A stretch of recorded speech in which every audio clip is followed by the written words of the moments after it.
आज हम बात करने वाले हैं प्री पार्टीशन हिस्ट्री की।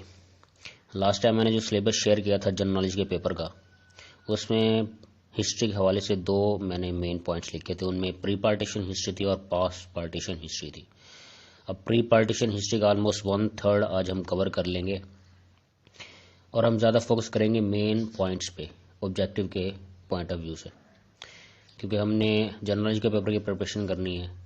और अगर हम ये हिस्ट्री पढ़ लेते हैं तो हमें ये हेल्पफुल होती है पाक अफेयर के पेपर में भी, क्योंकि अगर आप पास पेपर उठा के देखें पाक अफेयर के, तो उसमें जो 20 फिल इन द ब्लैंक्स आते हैं वो पास से ही आए होते हैं, मतलब हिस्ट्री से आए होते हैं वो। अब जब हिस्ट्री की बात करते हैं हमें स्टार्ट करना पड़ता है अलेक्जेंडर द ग्रेट से। अब अलेक्जेंडर के हवाले से एक ये बड़ा समझा जाता है कि वो भी ग्रीक से ताल्लुक़ रखते थे, जैसे सुकरात, प्लेटो या अरिस्टोटल थे। तो मोस्टली लोगों को लगता है वो ग्रीक से ही थे, लेकिन ये गलत है। He was actually the king of Macedonia. वो मैसेडोनिया के किंग थे, बादशाह थे वहाँ के। उसके बाद एमसीक्यूज हमारा जो होता है वो बैटल ऑफ हेदेस्पस के हवाले से आता है, जो 326 बीसी में हुई थी राजा पोरस और अलेक्जेंडर द ग्रेट के दरमियान। अब ये बैटल ऑफ हेदेस्पस कहाँ हुई थी? ये हुई थी आपकी जेहलम रिवर के पास। जेहलम रिवर को उस वक्त रिवर हेदेस्पस ही कहा जाता था। उसके बाद एमसीक्यूज आ जाता है क्रोनोलॉजिकल ऑर्डर का। पूछ लिया जाता है भाई क्रोनोलॉजिकल ऑर्डर में कौन से फिलोसोफर पहले आता है या कौन सी पर्सनैलिटी पहले आती है। तो वो मैंने लिखा हुआ है सीक्वेंस में। सबसे पहले आपके सुक्राटस या सुकरात जिनको कहा जाता है, फिर प्लेटो है, उसके बाद अरिस्टोटल, उसके बाद अलेक्जेंडर द ग्रेट। अब ये टीचर टू स्टूडेंट है, मतलब प्लेटो के जो टीचर थे वो सुकरात थे, अरिस्टोटल के जो टीचर थे वो प्लेटो थे, और अलेक्जेंडर के जो टीचर थे वो अरिस्टोटल थे। और ये अलेक्जेंडर द ग्रेट है, ये 326 बीसी में इनकी डेथ हो गई थी, 323 बीसी में। उसके बाद दो बुक्स के क्वेश्चन आते हैं मोस्टली। द रिपब्लिक बुक, इसके राइटर का पूछा जाता है, तो वो उसके राइटर प्लेटो हैं, और द पॉलिटिक्स जो बुक है उसके राइटर अरिस्टोटल है। अब द रिपब्लिक का तो कुछ हिस्सा पॉलिटिकल साइंस में है, जहाँ पे आइडियल स्टेट की पॉपुलेशन 5040 बताई हुई है प्लेटो ने। तो वो तो जो पॉलिटिकल साइंस जिनका ऑप्शनल है उनको ये काफ़ी हद तक क्लियर होगा। उसके बाद क्योंकि हमें मोहम्मद बिन कासिम से स्टार्ट करना है 712 से हिस्ट्री में, मैंने जैसे मेंशन किया था 712 से प्री पार्टीशन हिस्ट्री में हमें पढ़नी पड़ती है 857 तक। तो उसमें अगर हम पहले थोड़ा सा देख लेते हैं, 3 खिलाफतों के 2 दौर हैं। पहला जो उमैया का दौर है वो 661 से 750 तक है, मतलब हज़रत अली रज़ी अल्लाह ताला अन्हु की डेथ के बाद जो हज़रत अमीर मुआविया थे वो पहले खलीफा थे उमैया के। उसके बाद वो चली 661 से 750 तक, फिर 751 से 1258 तक है आपकी अब्बासी खिलाफत। उसके पहले जो थे खलीफा वो थे इब्न अब्बास अल सफ़ा, ये भी हमसे यूज आता है। उसके बाद जी तीसरी जो खिलाफत का दौर है वो है ऑटोमन एम्पायर या सल्तनत उस्मानिया जिसको कहा जाता है। वो थी 1299 से 1924। अब इसके हवाले से आजकल एक ड्रामा भी चल रहा है अर्तुगरुल, जिसमें वो अर्तुगरुल को दिखाया गया है। वो असल में ऑटोमन एम्पायर की जिन्होंने बुनियाद रखी थी, उस्मान वन जिन्हें कहा जाता है, वो उनके फादर थे अर्तुगरुल। इसके अलावा इस ड्रामे में एक और करेक्टर आपको नजर आएगा इब्न अरबी का। तो वहदतुल वजूद का आपने सुना होगा एक कंसेप्ट, डॉक्ट्रिन ऑफ वहदतुल वजूद, तो वो कंसेप्ट दिया था इब्न अरबी ने। एक और कंसेप्ट भी है वहदतुल शहूद का, वो दिया था मुजद्दिद अल-सानी ने, if I am not wrong. उसके बाद उमैया के दौर में 661 से 750 जो उमैया का दौर है, 4 जो सिपा सलार हैं जिन्होंने फतुहात की, इन्वेजन्स की दुनिया भर में, वो काफ़ी पॉपुलर है 4 नाम। सबसे पहले तो आप मोहम्मद बिन कासिम है जिन्होंने सब कॉन्टिनेंट में काफ़ी इन्वेजन की है, फतुहात की सब कॉन्टिनेंट में।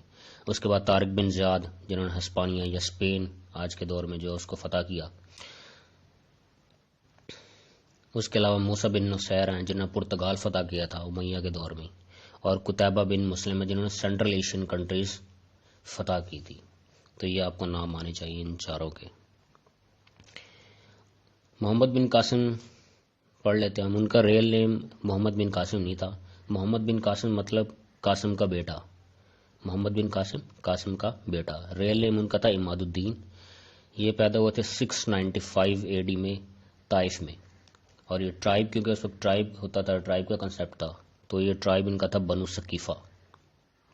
और इनके फादर का नाम था कासिम बिन यूसुफ। मोहम्मद बिन कासिम की शादी हुई थी ज़ेबा नामी खातून से। वो असल में बेटी थी हज्जाज बिन यूसुफ की। उस वक्त खलीफा जो थे वो थे वलीद बिन अब्दुल मालिक। तो ये उस वलीद बिन अब्दुल मालिक के खिलाफत में हज्जाज बिन यूसुफ इराक के गवर्नर थे।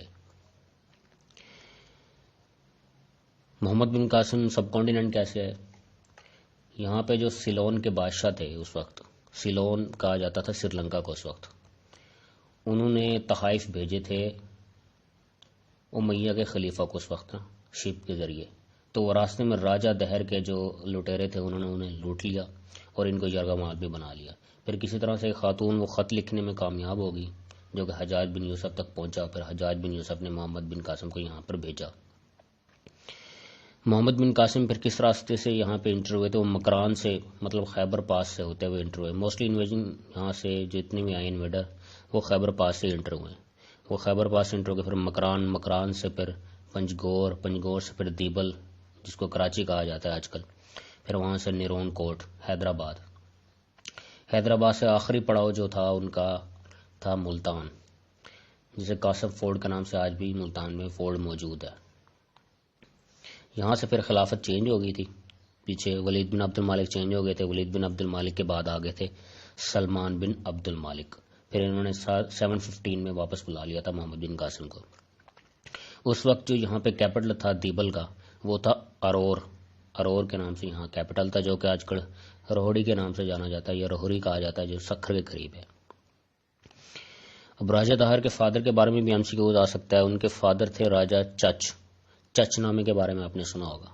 तो चचनामा के बारे में भी आता है। ओरिजिनली किस लैंग्वेज में लिखा गया था? वो सिंधी लैंग्वेज में लिखा गया था। इसीलिए कहा जाता है पाकिस्तान की ओल्ड जो रीजनल लैंग्वेज है वो सिंधी है। चचनामा सिंधी में लिखा गया था। और राजा चच ने ऑलमोस्ट 39 ईयर्स हुकूमत की थी यहाँ पे। उसके बाद जब आ गए यहाँ पे, इन्वेजन हो गई, मोहम्मद बिन कासिम आ गए यहाँ पे, राजा दहर को हरा दिया गया। उसके बाद जो राजा दहर खुद जो थे वो हिंदू थे और जो उनकी ज़्यादा रियाया थी वो बुद्धिस्ट रिलीजन से ताल्लुक़ रखती थी। तो जब मोहम्मद बिन कासिम यहाँ पे आ गए तो इस्लाम आ गया समझो यहाँ पे।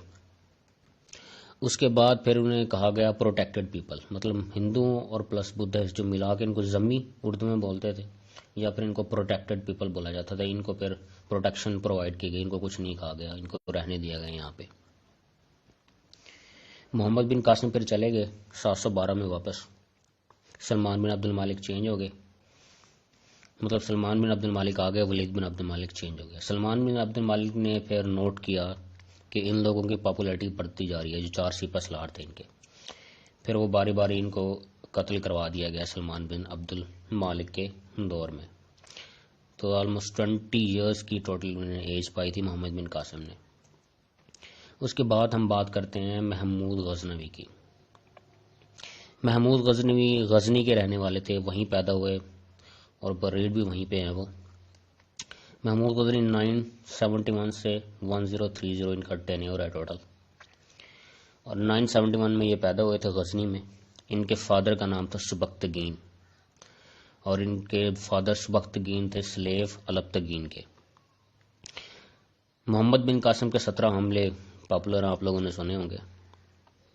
अब मोहम्मद बिन कासिम, क्योंकि गजनी में उस वक्त इस्माइली किंग था, इस्माइली की हुकूमत थी, तो 998 में महमूद गजनवी ने उस किंग को हराया और अमीर ऑफ गजनी बन गए। 998 से वो 1002 मतलब 998 से 1002 तक वो अमीर ऑफ गजनी रहे।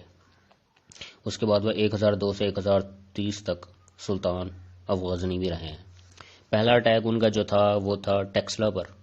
टेक्सला उस वक्त तक्षशिला के नाम से जाना जाता था। यहाँ के जो टेक्सला के उस वक्त रूलर थे वो राजा जयपाल थे।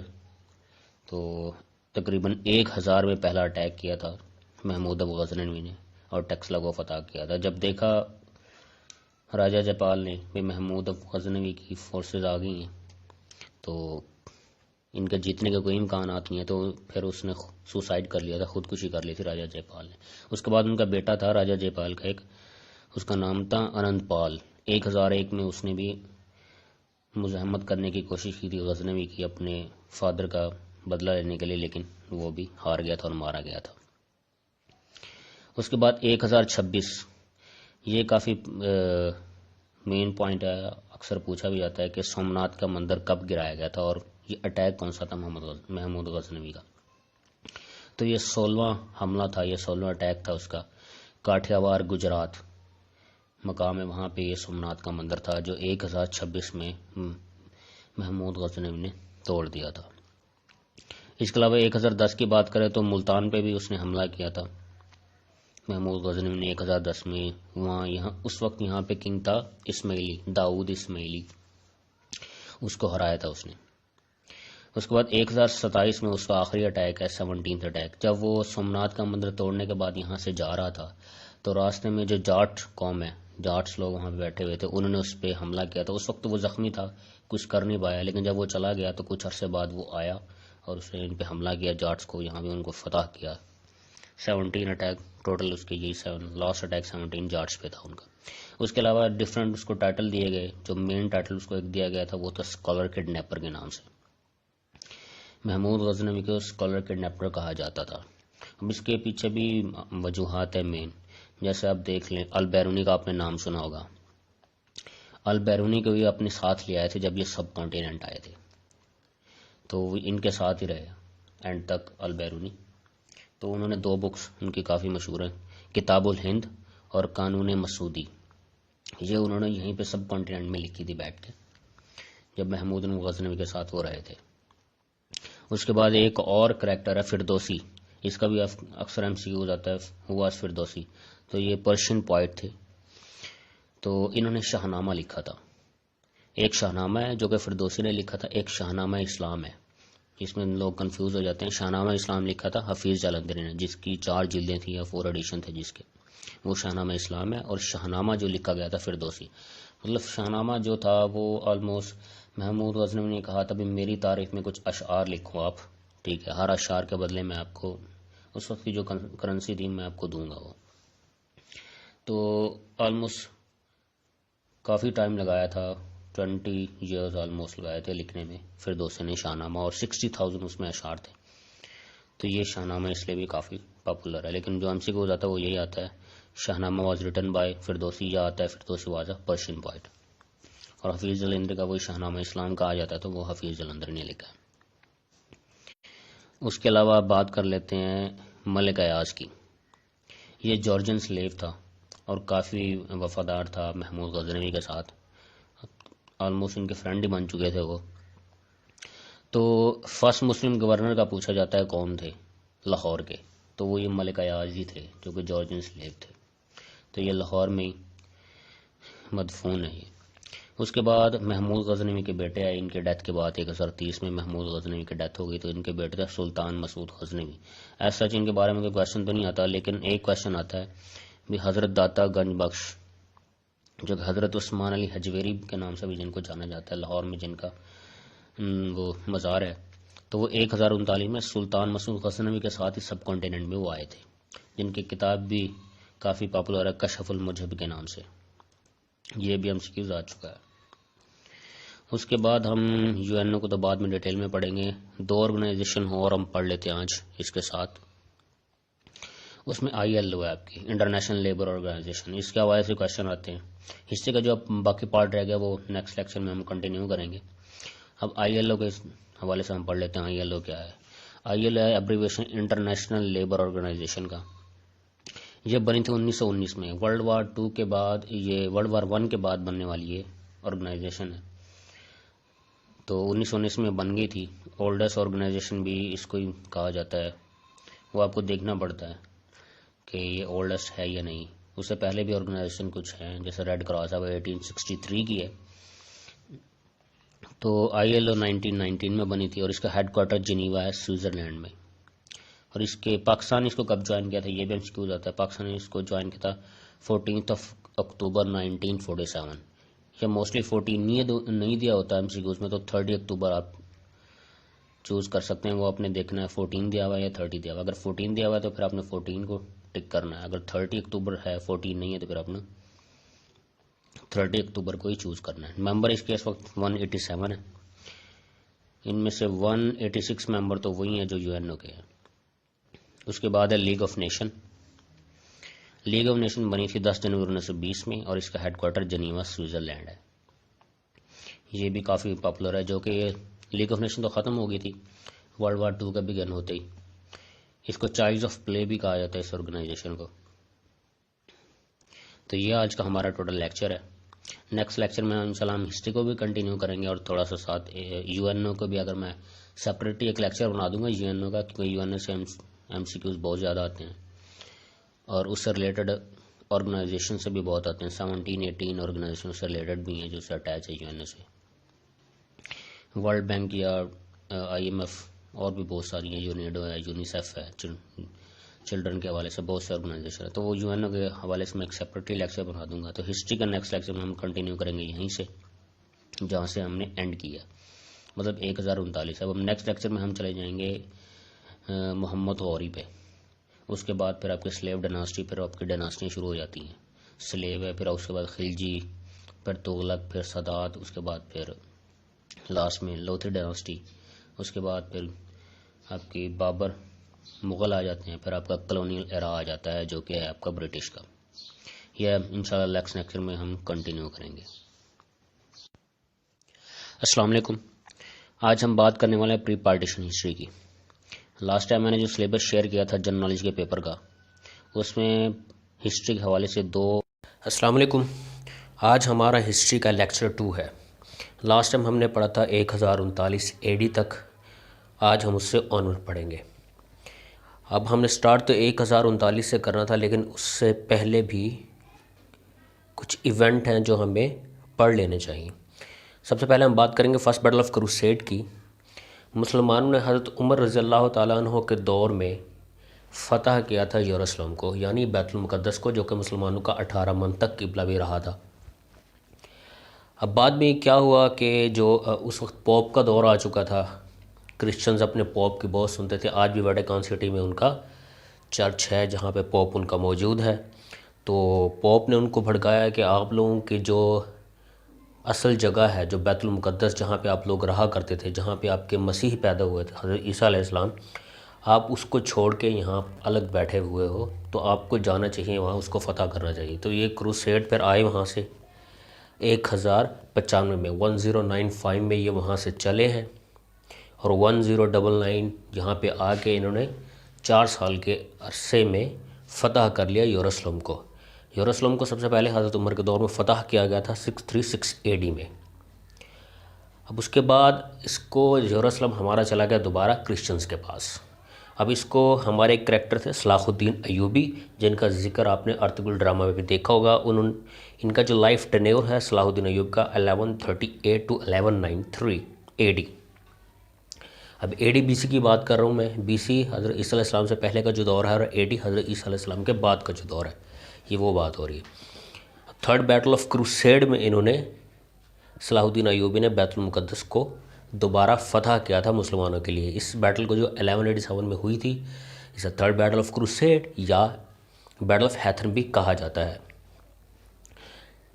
आगे बात करेंगे हम ये बरीड कहाँ पे है, तो इनके हवाले से आ जाता है। ये बॉर्न कहाँ पे हुए, ये भी हम स्क्यूज आ चुका है। तो ये बॉर्न हुए थे इराक और बरीड हैं ये उमैयद मॉस्क दमास्कस में। उसके बाद एक डायनास्टी, एक छोटी सी सल्तनत जो रही है, जो फातिमिड डायनास्टी के नाम से जानी जाती थी। पाक स्टडीज़ के पेपर में आ चुका है एमसीक्यूज़। फातिमिड डायनास्टी के लास्ट रूलर का नाम आ चुका है और ये एंड कब हुई थी 1171 में, और ये बनी कब थी 909 में। ये आ सकता है, मैंने डाल दिया यहाँ पे। इनके 2 कैपिटल रहे हैं, त्यूनिस एंड कायरो। त्यूनिस तुनीसिया का कैपिटल है और जो कायरो है आपका, ये आपके इजिप्ट का कैपिटल है, कायरा जिसे बोलते हैं उर्दू में। तो फातिमा डायनास्टी के लास्ट रूलर आदित थे, बता चुका हूँ मैं।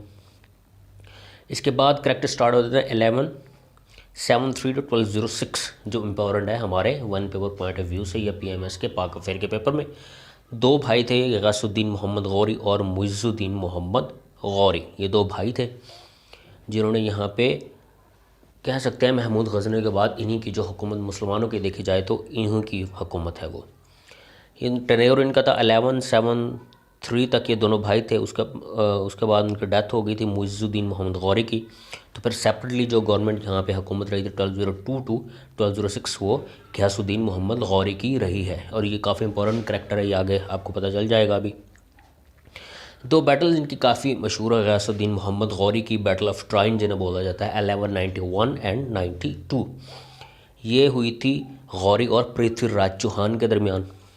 पृथ्वीराज चौहान यहाँ के लास्ट हिंदू रूलर भी इन्हें कहा जाता है सब कॉन्टिनेंट के, याद रखिएगा ये।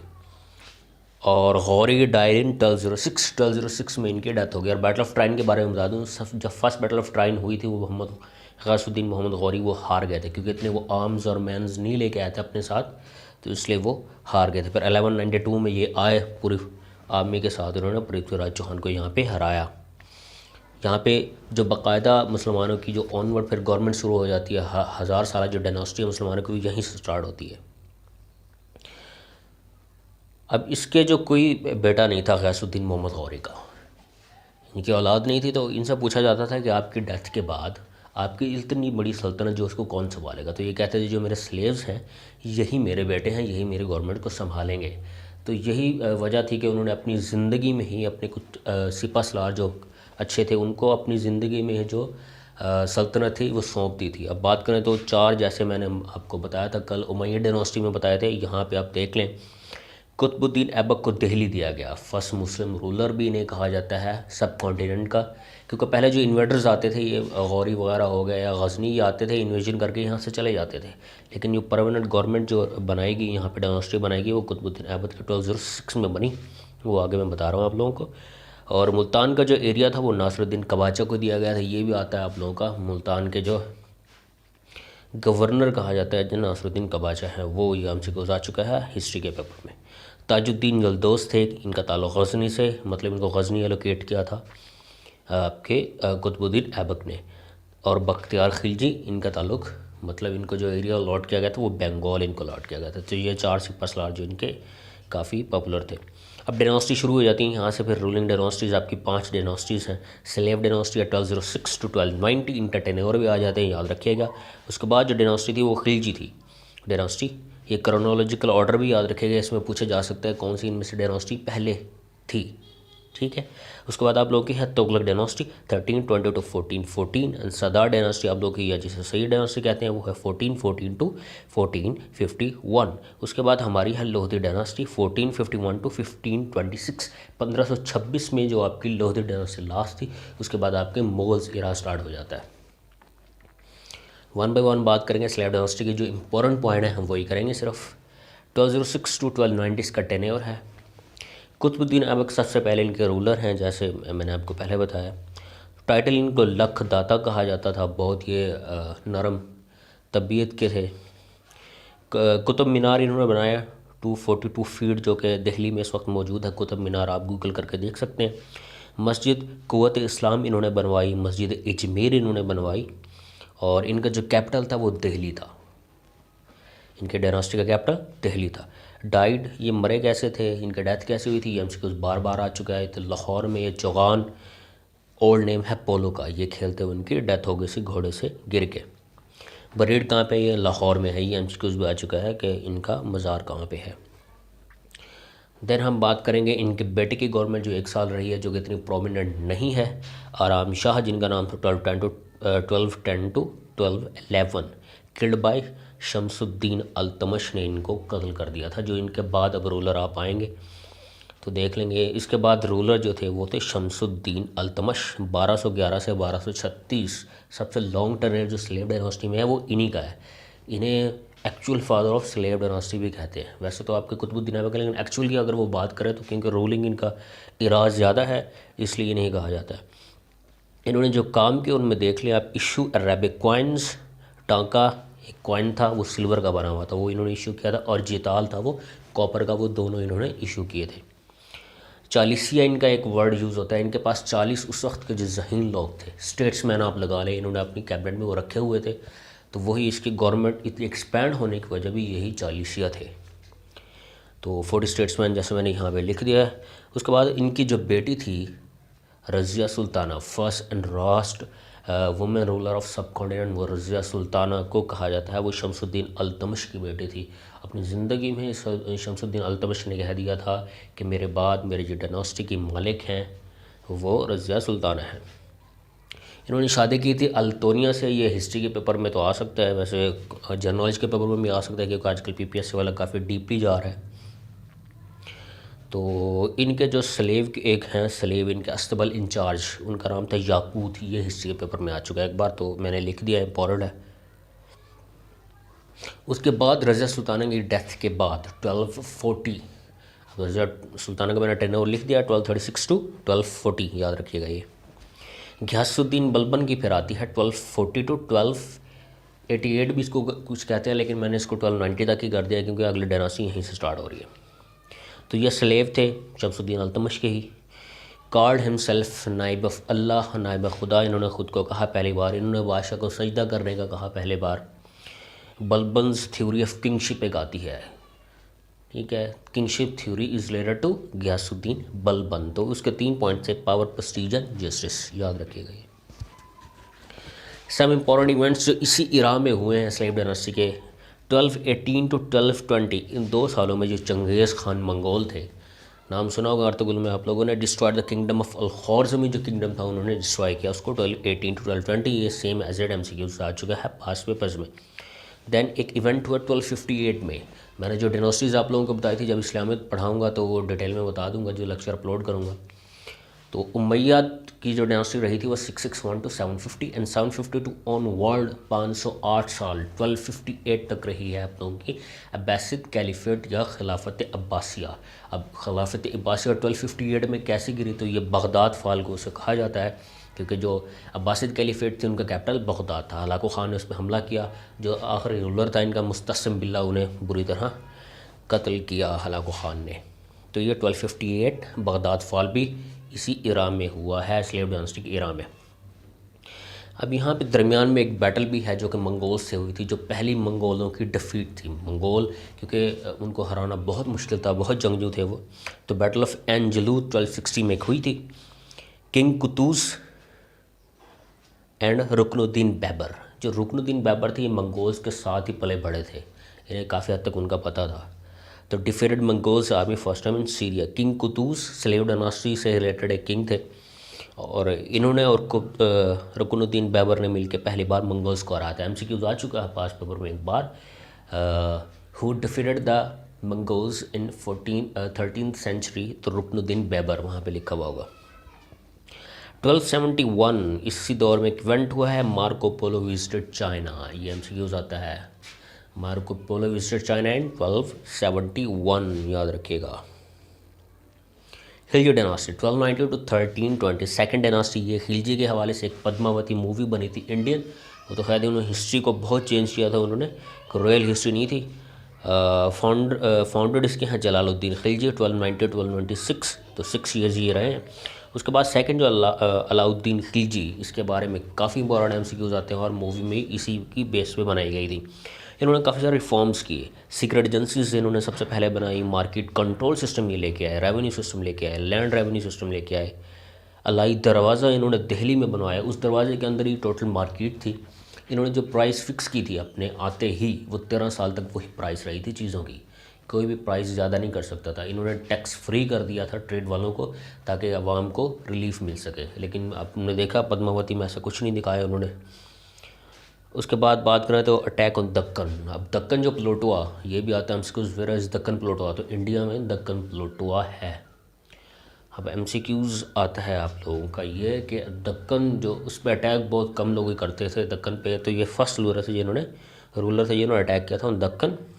इनके एक स्लेव थे काफूर, मूवी में दिखाया गया वो, तो उन्हीं की वजह से ये मारे गए थे। उन्होंने मुखबरी की थी आपके इस्माइली जो उस वक्त लोग थे उनको, तो उन्होंने इनको कत्ल कर दिया था। तो इस तरह खिलजी का जो एक पोर्शन है वो क्लियर हो जाता है। बस याद रखिएगा कि लैंड रेवेन्यू सिस्टम इनका है, रेवेन्यू सिस्टम है अलाई दरवाज़ा, याद रखिएगा ये आप लोग। तुगलक डायनास्टी 1320 टू 1414 इसका टेन्योर है। फाउंडर्स क्या है? गयासुद्दीन तुगलक फाउंडर आ जाते हैं अक्सर नाम। Was the founder of Tughlaq dynasty, the founder was Ghiyasuddin Tughlaq. 1320 to 1325 इनका टोटल टेन्योर है। तो पोस्टल स्टैम्प्स इन्होंने स्टार्ट की और एग्रीकल्चर रिफॉर्म्स, 2 रिफॉर्म्स किए गयासुद्दीन तुगलक ने, याद रखिएगा। ये नाम भी कुछ सेम है, जैसे गयासुद्दीन स्टार्ट में भी आया था, एक अब आ रहा है, तो ये मिक्स ना कीजिएगा, डिफरेंट रूलर है ये। मोहम्मद शाह तुगलक उसके बाद हैं 1325 टू 1351। इन्हें मैड मोनार्क भी कहा जाता है, मिक्सचर ऑफ टू भी कहा जाता है। इन्होंने सबसे पहले चाइना के साथ डेमोक्रेटिक रिलेशंस कायम किए थे और ट्रेड भी चाइना के साथ सबसे पहले इन्होंने स्टार्ट की थी। उससे पहले चाइना के साथ हमारी कोई ट्रेड नहीं थी। 1334 एक इवेंट है यहाँ पे, ट्रेवलर ऑफ इस्लाम जिन्हें बोला जाता है इब्ने बतूता, ये आए थे यहाँ पे। कहाँ पे आए थे? सब कॉन्टिनेंट में। 1334 में इब्ने बतूता कहा जाता है traveller of Islam. Firoz Shah Tughlaq then है हमारे 1351 टू 1388। इनके हवाले से एक MCQs काफ़ी इम्पोर्टेंट है, वो ये है कि जो हमारा ग्रैंड कनाल सिस्टम आप देख रहे हैं, हमारा हम पढ़ते थे बचपन में कि हमारा नहरी निज़ाम 150 साल पुराना है। तो यही जो सिस्टम है ये किसने बनवाया था? ये ग्रैंड कनाल सिस्टम इन्हीं ने कंस्ट्रक्ट करवाया था, फ़िरोज़ शाह तुगलक ने। MCQs आ चुका है काफ़ी बार। नासरुद्दीन महमूद 1388 टू 1398। इनके दौर में ही जो अमीर तैमूर थे, समरकंद के जो बादशाह थे, समरकंद उस वक्त नाम था उज़्बेकिस्तान का, जिस सेंट्रल एशियन कंट्री आप लोगों का, ये आपको याद है डबल लैंड लॉक्ड कंट्री भी है ये। तो 1398 में अमीर तैमूर ने एक इन्वेजन की थी। पूछा जाता है कि अमीर तैमूर ने जब 1398 में इन्वेजन की तो यहाँ पे रूलर कौन था? तो नासरुद्दीन महमूद उसका नाम था। लास्ट रूलर जो है 1398 टू 1414 वो दौलत खान है। उसके बाद नेक्स्ट डायनास्टी शुरू हो जाती है, सादात डायनास्टी या से dynasty. Syed Jalaluddin gave them title of Syed. तो सैयद जलालुद्दीन ने इनको सैयद का टाइटल दिया था, ये खुद सैयद नहीं थे, इनको टाइटल मिला हुआ था सैयद का। फाउंडर हैं इसके खिज़र ख़ान। ये आप लगा लें जो अमीर तैमूर ने इन्वेजन की थी, उनके बाद जो रूलर बैठे थे वो आप समझ लें वहीं बिठा के गए थे खिज़र ख़ान को। तो ये एक ही रूलर हैं, इन्हीं का नाम आता है। वो फाउंडेड द सादात डायनास्टी या सैयद डायनास्टी। एक MCQs आता है आप लोगों को, इससे बाहर नहीं आता। लोधी डायनास्टी हमारे then 1451 to 1526। First Afghan dynasty भी इससे बोला जाता है। ये लोधी जो थे ये अफगान थे। फाउंडर थे इसके बहलूल लोधी। वो कब से रहे? 1451 टू 1478। फिर हैं Sikandar Lodhi 1471 to 1517। Founded Agra city. अब Sikandar who founded the Agra city MCQ जाता है, तो क्या नाम है उनका? सिकंदर लोधी। जो लास्ट रूलर हैं वो इब्राहिम लोधी 1517 टू 1526। इनको फर्स्ट बैटल ऑफ पानीपत में हराया था बाबर ने, और मुग़ल डायनास्टी यहाँ पे स्टार्ट हो गई थी, मुग़ल इरा हमारा स्टार्ट हो गया था। Babar defeated Ibrahim Lodhi. Important events जो इसी दौर में हुए इसी डायनास्टी में, 1492 में कोलंबस डिस्कवर्ड अमेरिका। कोलंबस ने अमेरिका डिस्कवर्ड किया 1492 में, और ये कहाँ के ट्रैवलर थे? इटालियन ट्रैवलर थे, इटली के रहने वाले थे। इसके अलावा 1498 में Vasco da Gama discovered sea route India. Portuguese traveller थे, पुर्तगाली ट्रैवलर थे ये, और इन्होंने 1498 में sea route to India, Europe to India इन्होंने फाउंड किया था। ये MCQs भी आ चुका है। तो आज के लिए इतना ही। नेक्स्ट लेक्चर में इससे ऑनवर्ड जो हिस्से में मैं अपलोड कर दूँगा। Thank you. अस्सलाम वालेकुम। लास्ट टाइम हमने लेक्चर 2 तक पढ़ा था 1526 AD तक। आज हम उससे ऑनवर्ड स्टार्ट करेंगे। उससे ऑनवर्ड हमारी स्टार्ट हो रही है आज मुग़ल डायनास्टी। तो मुग़ल डायनास्टी की बुनियाद किसने रखी? तो मुग़ल डायनास्टी की बुनियाद रखी ज़हीरुद्दीन बाबर ने। ये ओरिजिनली कहाँ का रहने वाला था? ये फ़रगना का रहने वाला था, उज़्बेकिस्तान का। तो मैंने लास्ट टाइम भी आप लोगों को बताया था, अगर इसका आप शजरा देखें तो ये जाके मिलता है अमीर तैमूर से, जिसने 1398 में सब कॉन्टिनेंट को फतह किया था एक तरह से। तो defeated Ibrahim Lodhi in first battle of Panipat in 1526। तो पहली पानीपत की बैटल में इन्होंने हराया था इब्राहिम लोधी को, क्योंकि उस वक्त लोधी डायनास्टी थी और ये रूलर बन गए थे। फिर इस तरह मुग़ल डायनास्टी का यहाँ पे स्टार्ट हुआ था। 1527 में फिर इनकी एक वार डिफीटेड राणा संगा इन बैटल ऑफ खानकाह। तो बैटल ऑफ खानकाह का MCQ आ जाता है, किसके साथ हुई थी? राणा संगा के साथ हुई थी। कब हुई थी? 1526 में। बिल्ड बाबरी मस्जिद इन UP अयोध्या। तो बाबरी मस्जिद जो है वो मीर बाक़ी ख़ान ने बनाई थी, इन्हीं के ऑर्डर पे, ज़हीरुद्दीन बाबर के, इसलिए वो इसका नाम बाबरी मस्जिद है, जो कि डिमोलिश की गई थी कब? 1992 में, याद रखिएगा।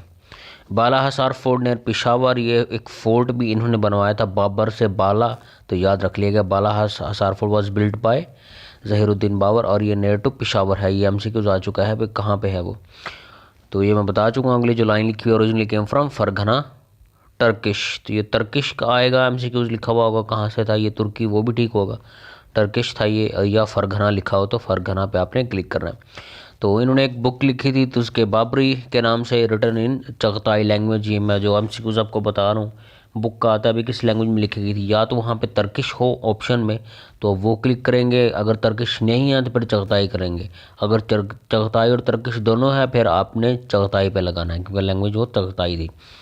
इनकी डेथ हो जाती है 1530 में। और जो प्रेडिसेसर इनके एक एमसीक्यूज आ चुका पास पेपर में, इनके प्रेडिसेसर कौन थे। प्रेडिसेसर होता है किसी रूलर से पहले वाला रूलर, और सक्सेसर होता है किसी रूलर के बाद वाला रूलर। तो इनके जो प्रेडिसेसर थे वो उमर शेख मिर्ज़ा II इनके वालिद थे। तो ये किंग कब बने थे जहीरुद्दीन बाबर, तो ये 1494 में एज अ किंग इन्होंने चार्ज लिया था अपने फादर की डेथ के बाद। Came to India on the invitation of Daulat Khan, तो लोधी डायनास्टी से ताल्लुक़ रखता था ये दौलत खान, उन्होंने इनवाइट किया था, एक किस्म की इन्होंने ये गद्दारी की थी लोधी डायनास्टी के साथ। तो बरीड कहाँ पे है, ये काबुल में है। Only ruler Mughal ruler that can be buried इन सब कॉन्टिनेंट, तो वो काबुल में ये बाबरी हैं। Only Mughal which not buried इन सब कॉन्टिनेंट, ये बता चुका हूँ आप लोगों को। नासरुद्दीन मोहम्मद हुमायूं, तो इनकी डेथ के बाद जहीरुद्दीन बाबर की इसका बेटा जो है हुमायूं, जिनका नाम है पूरा, उनका नाम है नासरुद्दीन मोहम्मद हुमायूं, तो उन्होंने चार्ज संभाला था। अभी इनके दो टर्ने हो रहे हैं 1530 to 39 और 1555 to 56 AD। तो ये पैदा हुआ थे 1508 इन काबुल में, उस वक्त काबुल में ये पैदा हुआ था 1508 में। ये एमसीक्यूज पे आ चुका पास पेपर में। बिकेम किंग इन 1530, तो अपने फादर की डेथ के बाद ये किंग बना। और 1539 में ये अपना जो थ्रोन था, अपनी जो डायनास्टी थी, या हार बैठा किसके हाथों, शेरशाह सूरी के हाथों। शेरशाह सूरी का रियल नेम क्या था, फरीद खान, ये आगे आएगा बताऊंगा आप लोगों को। Regain again in 1555 by the help of Iranian, तो ईरान का जो रूलर थे उस वक्त, उनकी हेल्प से इसने दोबारा अपना थ्रोन हासिल किया 1555 में। और 1556 में स्टेयर केस से गिर के इसकी डेथ हो गई। एमसीक्यूज बहुत बार आ चुका है। वो कौन सा रूलर है जिसकी स्टेयर से गिर के डेथ हुई थी, तो वो हुमायूं। और जिसकी पोलो खेलते हुए डेथ हुई थी लाहौर में, वो कौन है, वो है पहला रूलर हमारा, क्या नाम था उसका, Qutubuddin Aibak. Humayun name was written, Humayun Nama was written by Gulbadan Begum, तो गुलबदन बेगम ने इन्होंने इनकी जो मेमोरीज थी गुलबदन बेगम की हुमायूं के साथ, तो उन्होंने एक बुक लिखी थी हुमायूं के नामा के नाम से। तो ये दिल्ली में बरीड है। 1539 में डिफीटेड बाय शेर ससुर इन बैटल ऑफ चौनसा, जो 1539 में एक बैटल हुई थी इनकी, और एक 1539 में हुई थी, और दूसरी 1540 में हुई थी। 1539 में जो बैटल हुई थी उसमें बैटल ऑफ चौंसा थी, वो चौंसा बैटल में हार गए थे। फिर 1540 में उन्होंने ट्राई की बैटल ऑफ कनूज में, यह भी ये हार गए। तो ये दोनों एमसीक्यूज आते हैं, याद रखिएगा। शेरशाह सूरी, अब क्योंकि 1539 से ऑनवर्ड 1545 तक ये 5 साल ऑलमोस्ट रहा है। डायनास्टी जो सूरी डायनास्टी वो रही है वो 15 साल रही है, याद रखिएगा, 1542 1555 तक वो। लेकिन जो शेरशाह सूरी खुद 5 साल हुकूमत की थी उन्होंने। रियल नाम इनका फरीद खान था, जैसे पहले बता चुका हूँ। Former general of Babar army थी, बाबर की आर्मी का किसी दौर में जनरल हुआ करता था। जीटी रोड इसने तामीर किया कोलकाता से कंधार। जीटी किस किस चीज़ का एब्रिविएशन है, ये भी बहुत बार आ चुका है, ग्रैंड ट्रंक रोड, ठीक है। Rohtas fort on the bank of river Kahan by Raja Todarmal, तो राजा टोडरमल को इसने कहा, तो उसने रोहतास फोर्ट एक बिल्ड किया, Rohtas fort on the bank of river Kahan. इस वक्त रिवर कहान मौजूद नहीं है, वो मर्ज हो चुका है झेलम रिवर में, ठीक है। तो एक तरह से आप कह सकते हैं कि झेलम रिवर के पास है, लेकिन एमसीक्यू जाएगा तो वहाँ पर रिवर कहान दिया हुआ होगा, तो आपने यही टिक करना है। इंट्रोड्यूस कॉइन फर्स्ट टाइम, पहली बार उन्होंने कॉइन जो सिक्का जो इंट्रोड्यूस करवाया, किसने करवाया था, ये इसी ने करवाया था, फरीद खान ने या शेरशाह सूरी ने। लैंड रिफॉर्म्स ये लेके आया, इसने यील्ड के मुताबिक इसने चेंज किया, लैंड को डिवाइड किया। जो हाई यील्डिंग थी, मतलब जहाँ पैदावार ज़्यादा होती थी उसको अलग किया ज़मीनों को, और जो जहाँ पे पैदावार कम होती थी उनको अलग किया, उन पर रेवेन्यू सिस्टम अलग लगाया, उन पर टैक्सेस डिफरेंट लगाए। तो ये इसके रिफॉर्म से लैंड के हिसाब से। तो इसकी डेथ हुई थी 1545 में और ये बरीड कहाँ पे है, सस्साम में है। तो इसकी डेथ के बाद इसका जो बेटा था इस्लाम शाह सूरी, उसने 4 संभाले, लेकिन इतना कोई प्रोमिनेंट नहीं है, इसके हवाले से कोई एमसीक्यूज ना आया है और ना ही आएगा। Akbar the great. अब हुमायूं का जो आगे बेटा था वो कौन था, अकबर। अब अकबर ने फिर 4 संभाला है 1556 से 1605 में, अपनी फादर की डेथ के बाद just at the age of 13 इसने थ्रोन संभाल लिया था। Born in Umarkot 1542 when Humayun exile. तो उस वक्त हुमायूं जो था वो दरबदर था क्योंकि शेर शाह सूरी ने उसका थ्रोन छीन लिया था। तो ये हुमायूं उमरकोट में पैदा हुआ था, पाकिस्तान में लगा लें आप ये। 1556 second battle of Panipat between Akbar and Hemu Bakkal. तो पहली पानीपत की बैटल पानीपत की पहले कब हुई थी, 1526 में, और सेकंड वाली कब हो रही है, सेकंड हो रही है 1556 में। याद रखिएगा ये बैटल की ईयर्स आते हैं पानीपत की। थर्ड हुई थी 1761 में, वो भी आएगा आगे। तो इसकी जो फोस्टर मदर थी महामंगा, तो ये आपने मूवी देखी होगी, उसमें भी करेक्टर देखा होगा। महामंगा का टीचर था इसके बरहम खान इसे बोलते हैं। अगर आप खबरदार शो देखते हो तो उसमें बरहम खान आता है, उन्होंने रखा हुआ है करेक्टर, तो वो वही है। तो क्योंकि जिसकी 13 थी तो लड़ी जो थी पानी की सेकंड बैटल, तो वो बरहम खान ने ही लड़ी थी, लेकिन क्योंकि किंग का नाम चलता है हिस्ट्री में तो फिर वो अकबर को ही नाम दिया जाता है उसका। 1560 से 1562 पैटिकोट गवर्नमेंट। एमसीक्यूज आ जाता है, government run by women is called petticoat government, याद रखिएगा। Government run by wealthy people भी आएगा, government run by small group of people भी आएगा। तो ये याद रखनी है, अपनी चीज़ें भूलनी नहीं है ये। हज on the expense of state. तो ये पहला एक रूलर था जिसने कहा था कि हज का जितना भी एक्सपेंसेस होंगे वो स्टेट बर्दाश्त करेगी। लेकिन वो अलग बात है कि बाद में इसने दीन इलाही भी अपना दिया। राजपूत मिलिट्री अलायंस इसने बनाई। जो एरिया था सल्तनत का वो एक्सपैंड हुआ तेज़ी से अकबर के दौर में, और इसने अटक फोर्ट तामीर करवाया और लाहौर फोर्ट इसने तामीर करवाया। ये याद रखिएगा, अकबर के हवाले से लाहौर फोर्ट है और अटक फोर्ट है।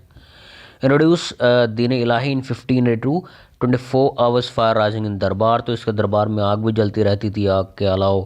और 1582 में इसने हिंदुज़म और मुस्लिम रिलीजन को मिला के एक रिलीजन दीन इलाही के नाम से इंट्रोड्यूस हुआ, जिसको सबसे पहले किसने अपोज किया था। तो सबसे पहले जस्ट अपोज आ जाए और उसमें लिखा हुआ हो बाकी बिल्ला का नाम, तो ये पहले ये लगाइएगा, क्योंकि ये शेख अहमद सिरहिंदी के उस्ताद थे। तो सबसे पहले जिसने अपोज किया था वो बाकी बिल्ला ने अपोज किया था, लेकिन प्रैक्टिकली जिसने अपोज किया था वो शेख अहमद सिरहिंदी ने प्रैक्टिकली अपोज किया था। अभी ये जो जैसे मैं बोल रहा हूँ ना, वर्ड्स याद रखने आप लोगों ने। पहली बार अपोज किया था दीन इलाही को बाकी बिल्ला ने, और ओपनली प्रैक्टिकली तो किसने अपोज किया था, शेख अहमद सिरहिंदी ने, या इमाम रब्बानी जिन्हें कहा जाता है, या मुजद्दिद आलिफ सानी के नाम से जाना जाता था। इनके हवाले से एक वो भी है, वहदतुल शहूद का कंसेप्ट इन्होंने दिया था। जब इस्लामियत पढ़ेंगे मैं बताऊंगा आप लोगों को। वहदतुल वजूद का भी एक कंसेप्ट है जो कि मुहय्यिद्दीन इब्ने अरबी ने दिया था, जो कि करैक्टर आपने अर्तुगरुल गाजी में देखा होगा। एरिया ऑफ सल्तनत इंक्रीज रैपिडली, ये बता चुका हूँ। अनारकली करैक्टर भी इन्हीं के दौर में था। इनके जो बेटे थे शेखू, उनको पसंद आई थी अनारकली, उन्होंने उसे चिनवा दिया था अकबर ने। ये इस पर आप एक सॉन्ग भी सुन चुके होंगे, शबनम मजीद शायद उनका नाम था, मुझे सही याद नहीं, अनारकली एक सॉन्ग आया था। तो इस तरह आपने इसको याद रखना है। 1576 में इनके बैटल होते हैं, बैटल ऑफ हाल्दी गद्दी, ये याद रखिएगा, ये एमसीक्यू आता है। बैटल ऑफ हाल्दी गद्दी कब हुई थी, 1576 में। Made Lahore capital for 14 years. Built city Fatehpur सिर की इन्होंने एक सिटी बिल्ट किया, उसको कैपिटल भी रखा अपना। इसके अलावा लाहौर को ये पहला बादशाह था जिसने इतना देर तक अपना कैपिटल रखा for 14 years. Built Humayun Tom इसने बनवाया। अकबरनामा रिटन बाय अबुल फजल मुबारक। इसके जो 9 जेम्स थे, 9 रतन जो अकबर के मशहूर हैं, उनमें अबुल फजल मुबारक भी था एक, जिसने अकबरनामा लिखा था, याद रखिएगा ये। बीरबल भी करैक्टर इन्हीं के दौर का, ये अकबर के दौर का बीरबल करैक्टर है। मुल्ला दो प्याजा भी इन्हीं के 9 जेम्स में से एक है, जो 9 रतन थे उनमें से एक है ये। Died in 1605 Agra India. Mulla Do Pyaza इसलिए बता रहा हूँ कि ये एमसीक्यूज आता है, हुआ मुल्ला दो प्याजा, तो याद रखिएगा, one of the 9 people of Akbar cabinet, या one of the 9 gems of Akbar, ऐसे आप लोगों के पास इसका एमसीक्यूज में ऑप्शन आएगा। डाइड इन 1605, आगरा हथेली में डेथ हुई इनकी 1605 में। East India company establish in 1600, ये बता रहा हूँ क्योंकि एमसीक्यूज आता है। ईस्ट इंडिया कंपनी किस बादशाह के दौर में बनी, तो वो अकबर के दौर में बनी है। बहुत से लोग इसको गलत लगा रहे होते हैं। जहांगीर के दौर में तो वो फैक्ट्री जो सूरत वाली है वो बनी थी 1613 में। उसके बाद इनके बेटा संभाल लेता है तख्त 1605 टू 1626 जहांगीर, जिसका नाम क्या था, शहजादा सलीम। ये वही है जिनको अनारकली पसंद थी। इनका निकनेम शेखू था। Fall in love with Anarkali लिखा हुआ मैंने। हिरन मीनार इन्होंने बनवाया अपनी पेट की याद में, जो कि शेखुपुरा में है। इसके अलावा तुझके जहांगीरी लिखी गई इस इनकी लाइफ पे जहांगीर की, तो वो किसने लिखी, इनकी वाइफ जो नूर जहां थी उसने लिखी। Captain Hawkins visited his darbar and he gave him as a title Khan, तो कैप्टन हॉकिन ने विजिट किया था दरबार का 1608 में। वो काफ़ी तोहफे तहफ़ के लिए लेके आया था, क्योंकि ईस्ट इंडिया कंपनी यहाँ पे कदम जमाना चाह रही थी तब। तो वो यहाँ पे आया था कैप्टन हॉकिन, और इसने टाइटल दिया था उसको खान का। किसको खान का टाइटल दिया था जहांगीर ने, कैप्टन हॉकिन को, याद रखिएगा। थॉमस रूई विजिटेड दरबार, तो थॉमस रूई एक फिजिशियन थे, वो उन्होंने भी विजिट किया था जहांगीर के दौर में ही।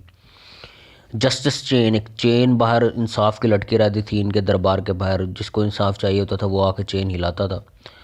तो ये याद रखिएगा, जस्टिस चेन्स भी जहांगीर से रिलेटेड है। Allow Britishers to open factory at Surat, तो बता चुका हूँ सूरत में फैक्ट्री इन्होंने अलाउ की।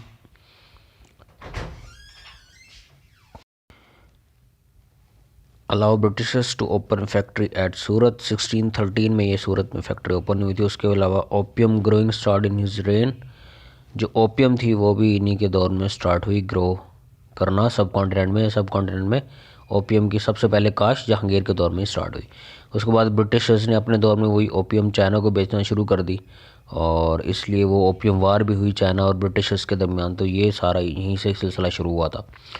ब्रोइडन शादरा लाहौर, तो शादरा लाहौर में इसका मज़ार है जहांगीर का, नूर जहां ने ही बिल्ड करवाया था। उसके बाद इनके बेटे आ जाते हैं शाहजहां 1628 और 1658।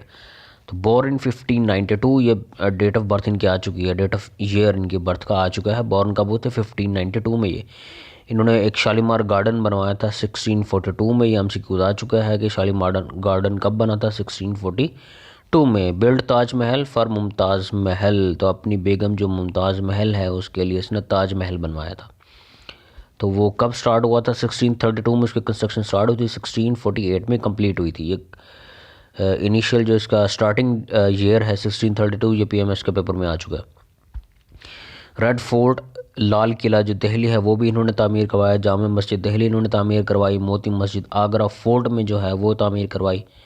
मोती मस्जिद एक लाहौर में भी है, वो भी वो जहांगीर ने बिल्ड करवाई थी, ये याद रखिएगा। एक मोती मस्जिद आगरा है, तो वो किसने बिल्ड करवाई थी, वो करवाई थी शाहजहां ने। और जो मोती मस्जिद है लाहौर वाली वो जहांगीर ने, तो मिक्स मत कीजिएगा इनको। Imprisoned by Aurangzeb in Agra fort for 8 years, तो इसका जो बेटा था औरंगज़ेब शाहजहां का, उसने इसे बंद कर दिया था कैद में आगरा फोर्ट में, और थ्रोन उसने संभाल लिया था। तो टेक्निकली इसकी डेथ कब हुई है, थ्रोन इसका रहा है कब तक, 1658 तक। डेथ कब हुई है, 8 साल बाद, 8 तो 1666 में इनकी डेथ हो रही है, तो याद रखिएगा। Aurangzeb Alamgir 1658 to 1705 AD strongest ruler इनको समझा जाता है। Defeated his brother prince Dara Shikoh in battle of Samugarh in 1658 and became king. अपने जो भाई थे इनका बड़ा प्रिंस दारा शेखू, उसको इसने हराया बैटल में। एक वो बैटल का नाम समूगढ़ है, ये आ चुका है हिस्ट्री के पेपर में 1658 में, और ये बादशाह बन गया यहाँ का। दारा शेखू फॉलोअर ऑफ किसका फॉलोअर था, वो हज़रत मियाँ मीर का। ये एमसीक्यूज में मोस्टली रिमीट हो चुका है। इसके अलावा दारा शेखू ने एक बुक लिखी थी मिंगलिंग ऑफ टू ओशंस, ठीक है। तो मजमुल बहरैन बोलते हैं उसको उर्दू में, और मिंगलिंग ऑफ टू ओशंस उसको बोला जाता है इंग्लिश में, दो समंदरों की मिलाप की जगह। तो ये फ्लोरिडा, स्टेट ऑफ फ्लोरिडा आप सर्च करेंगे ना गूगल पे, तो आपको वहाँ पे पैसिफिक ओशन और अटलांटिक ओशन मिलते हुए नज़र आएंगे। वो मिलते तो हैं लेकिन अलग अलग रहते हैं, क्योंकि कलर डिफरेंट है दोनों के वाटर का। तो ये वीडियोस भी आप लोगों ने देखे होंगे काफ़ी। इसके अलावा दरिया नील भी है, उसका भी है, वो भी मिलता है। वो एक उसके 2 लेक है, एक लेक टाना इथोपिया से आती है, और एक दूसरी लेक विक्टोरिया से शायद वो आता है। एक साइड का जो विक्टोरिया का वाटर आता है वो होता है वाइट, और जो लेक टाना इथोपिया का आता है वो वाटर आता है ब्लू। तो ब्लू और वाइट का मिलाप होता है, लेकिन वो आपस में मिक्स नहीं होते, दरमियान में एक आपको डिफरेंस नज़र आता है। इसी तरह पैसिफिक ओशन और अटलांटिक ओशन का भी डिफरेंस आपको स्ट्रेट ऑफ फ्लोरिडा में नज़र आता है। उसे कहते हैं दो समंदरों का मिलना है, तो उसी पे ये बुक लिखी गई, I think so, mingling of two oceans and Majmaul Bahrain. Hazrat Mian Mir के हवाले से एक MCQ आता है कि इनका टेंपल कहाँ पे है, तो इनका टेंपल जो है वो लाहौर में ही है, और जो अमृतसर में था गोल्डन टेंपल सिखिज़म का, तो उसकी बुनियाद भी इन्होंने रखी थी। Built Badshahi mosque in Lahore 1673, तो औरंगज़ेब ने बादशाही मॉस्क कब बनवाई? 1673। तो ये MCQ आता है बादशाही मॉस्क किसने बनवाई, तो ये बनवाई थी औरंगज़ेब ने। कब बनवाई थी? 1673। ये दोनों MCQ आ चुके हैं। एक करैक्टर है बर्नियर, ब्रिटिशर्स था, ये भी इसने कब विज़िट किया था? 1664 में इसने विज़िट किया था इंडिया का, तो ये MCQ आ चुका है, मिक्स ना कीजिएगा। थॉमस रूई आया था जहांगीर के दौर में, और ये बर्नियर आ रहा है औरंगज़ेब के दौर में। फतवा आलमगीरी के नाम से इसने एक बुक कंपाइल करवाई थी उलमा कराम को वक्त के मिला के, तो फतवा आलमगीरी भी औरंगज़ेब से रिलेटेड है। 1739 में नादिर शाह इन्वेड करते हैं India during the reign of Muhammad Shah Rangila. तो उसके बाद, क्योंकि औरंगज़ेब के बाद हम नहीं पढ़ेंगे कोई भी मुग़ल किंग को स्पेसिफिक, या उसके करैक्टरिस्टिक्स या उसके रिफॉर्म्स जो कुछ उसने किया, क्योंकि उसके बाद तो टेरिटरी डिस्ट्रीब्यूट हो गई थी, चार चार बेटों में चार चार रूलर होते थे, तो वो उन हवाले से MCQ आता नहीं है, तो हम उसमें पढ़ेंगे नहीं। इसके अलावा अगर आपने ज़्यादा कुछ डिटेल में जाना तो वो ख़बरदार देख के उनके जो प्रीवियस शोज़ हैं हिस्ट्री बेस पे वो भी देख सकते हैं आप, तो वहाँ से कुछ आपको आइडिया हो जाएगा। जब तक ये बात करूँ एग्ज़ाम पॉइंट ऑफ व्यू को, तो उसके लिए ज़रूरी नहीं है। 1739 में Nadir Shah invaded India during the reign of Muhammad Shah Rangila. 1761 में थर्ड बैटल ऑफ पानीपत होती है अहमद शाह अब्दाली एंड मराठास के दरमियान। इस पर मूवी भी बन चुकी है इंडियन, एक मुझे अर्जुन कपूर है शायद उसका नाम, उनकी ये मूवी है बैटल ऑफ पानीपत पे बनी हुई है, ये थर्ड बैटल ऑफ पानीपत पे। 1764 में बैटल ऑफ बक्सार होती है between Britishers and Mir Qasim. Britishers capture कर लेते हैं बंगाल को, ये फर्स्ट जो था कैप्चर उन्होंने किया था 1764 में, ये कैप्चर उन्होंने किया था, याद रखिएगा। बैटल ऑफ कौन सी थी? बैटल ऑफ बक्सार भी आता है, कब हुई थी? 1764 में। तो इससे पहले एक बात की जाए तो 1757 में जंग प्लासी हुई थी नवाब सिराजुद्दौला लॉर्ड क्लाइव के दरमियान में, लेकिन उसके बाद जो एरिया अचीव की बात करें तो वह बंगाल हुआ था सबसे पहले 1764 में। 1757 में battle of Plassey fought between Lord Clive and Nawab Sirajuddaula, बता दिया मैंने। 1767 में फर्स्ट मैसूर वार होती है, और थर्ड मैसूर वार होती है 1782 से 83 में। ये सेकंड जो थर्ड है ये लड़ते हैं टीपू सुल्तान, पहली जो लड़ी थी वो उनके फादर ने लड़ी थी। तो उसके बाद फोर्थ बैटल ऑफ मैसूर में इनकी डेथ हो जाती है, शहीद हो जाते हैं ये टीपू सुल्तान 1799 में, ये याद रखिएगा। 1800 में फोर्ट विलियम कॉलेज इस्टेब्लिश किया जाता है इन कोलकाता टू इम्प्रूव उर्दू, या उर्दू को थोड़ी सी क्या कहते हैं फैलाने के लिए। ये उर्दू का पहला कोई आप कहें इंस्टीट्यूशन जो बना था सब कॉन्टिनेंट में, तो वो 1800 में फोर्ट विलियम कॉलेज के नाम से बना था। 1822 में first Urdu newspaper Jamia Jahanuma publish होता है। पहला उर्दू न्यूज़पेपर सब कॉन्टिनेंट का कौन सा है? जामिया जहानुमा, याद रखिएगा। 1832 में Urdu declared as official language, ये MCQ बाहर चुका है। 1846 ईस्ट इंडिया कंपनी यानी सिख वार लाहौर कैप्चर कर लेते हैं ब्रिटिशर्स, सिख और ब्रिटिशर्स के दरमियान, ईस्ट इंडिया कंपनी के दरमियान ये वार होती है। 1843 में East India Company occupied Sindh, तो 1843 में सिंध को ऑक्यूपाई कर लेती है इस इंडिया कंपनी, और 1849 में पंजाब को ऑक्यूपाई कर लेती है। ये MCQs आ चुके हैं 2-3 बार। 1848 में एक आता है doctrine of lapse by Lord Dalhousie. ये था कि अगर कोई बादशाह की आगे औलाद नहीं होती थी, मतलब कोई मेल करैक्टर नहीं होता था, कोई बॉय नहीं होता था, तो थ्रोन पर जो उसकी बेटी के बच्चे होते थे उनके पास चला जाता था। तो ये जो डॉक्टर ऑफ लेपेस दी गई थी, ये इस बात पे दी गई थी कि आइंदा से बेटी का बेटा नहीं होगा, मतलब जनरेशन जो चलेगी वो बेटे से ही चलेगी। तो ये इसलिए था, मतलब कि किंग का डायरेक्टली बेटा, ना कि उसकी बेटी का बेटा। बैटल ऑफ 1857 में बैटल ऑफ इंडिपेंडेंस होती है, जो कब कहाँ मेरठ से स्टार्ट होते हैं, किस डेट को, 10 मई को ये डेट आ चुकी है। 1858 फर्स्ट वायसराय लॉर्ड कनिंग, 1858 में पहला वायसराय बनता है, वो कौन, लॉर्ड कनिंग।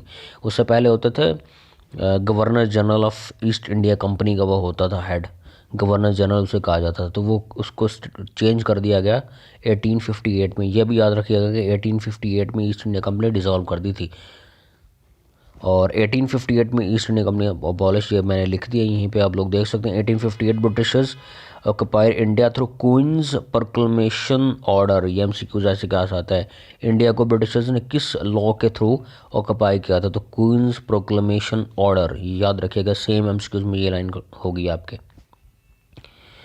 उसके अलावा दो करेक्टर मुजद्दद अलसानी 1564 से 1624, ये इनका टेन्योर है पूरा लाइफ का, ये याद रखिएगा। उनकी पैदाइश की डेट तो बहुत बार आ चुकी है, लेकिन डेथ की भी आ सकती है। बिलोंग्स टू नक्शबंदी सिलसिला, ये सिलसिला पूछा जाता है, ये एक फलान जो ये सूफ़ी हैं तो ये किस सिलसिला से बिलोंग करते हैं, तो ये नक्शबंदी से बिलोंग करता है मुजद्दद अलसानी। तो इनके बुक्स कुछ हैं, इसबातुल नबात and Risalaul Nabuwat. His greatest work in Islamic philosophy was the Tauheed Shahudi के नाम से ये बुक है इनकी, ये 3 बुक्स के नाम याद रखे गए आते हैं। कॉन्सेप्ट ऑफ वहदतुल शहूद इन्होंने दिया, मैं पहले पीछे बता चुका हूँ आप लोगों को। शाह वलीउल्लाह का करैक्टर भी उसके बाद आता है। सूफीज़म का 1703 में पैदा हुई है, एमसीक्यूज आता है किसके दौर में ये पैदा हुए थे, तो 1703 में औरंगज़ेब था, 1707 में उनकी डेथ हुई थी औरंगज़ेब की, तो शाह वलीउल्लाह पैदा हुए थे औरंगज़ेब के दौर में। 1703 से 1762 इनका टेन्योर है। रियल नेम इनका था कुतुबुद्दीन अहमद, ये आ चुका है एमसीक्यूज। फादर का नाम शेख अब्दुल रहीम, ये भी एमसीक्यूज आ चुका है। हुज्जतुल बालिगा एंड इज़लाहुल खिफ़ा के नाम से इन्होंने 2 बुक लिखी हैं। हुज्जतुल बालिगा के बारे में एमसीक्यूज बहुत बार जो आ चुका है। इसके अलावा शाह वली ने टोटल नंबर ऑफ बुक्स कितनी लिखी थी, 51, ये एमसीक्यूज आ चुका है असिस्टेंट एक्टर एंटी करप्शन के पेपर में। 1826 jihad movement started by Syed Ahmad Shahid, तो सैयद अहमद शहीद ने जिहाद मूवमेंट से स्टार्ट की थी, अगेंस्ट किसके अगेंस्ट स्टार्ट की थी, सिख के खिलाफ।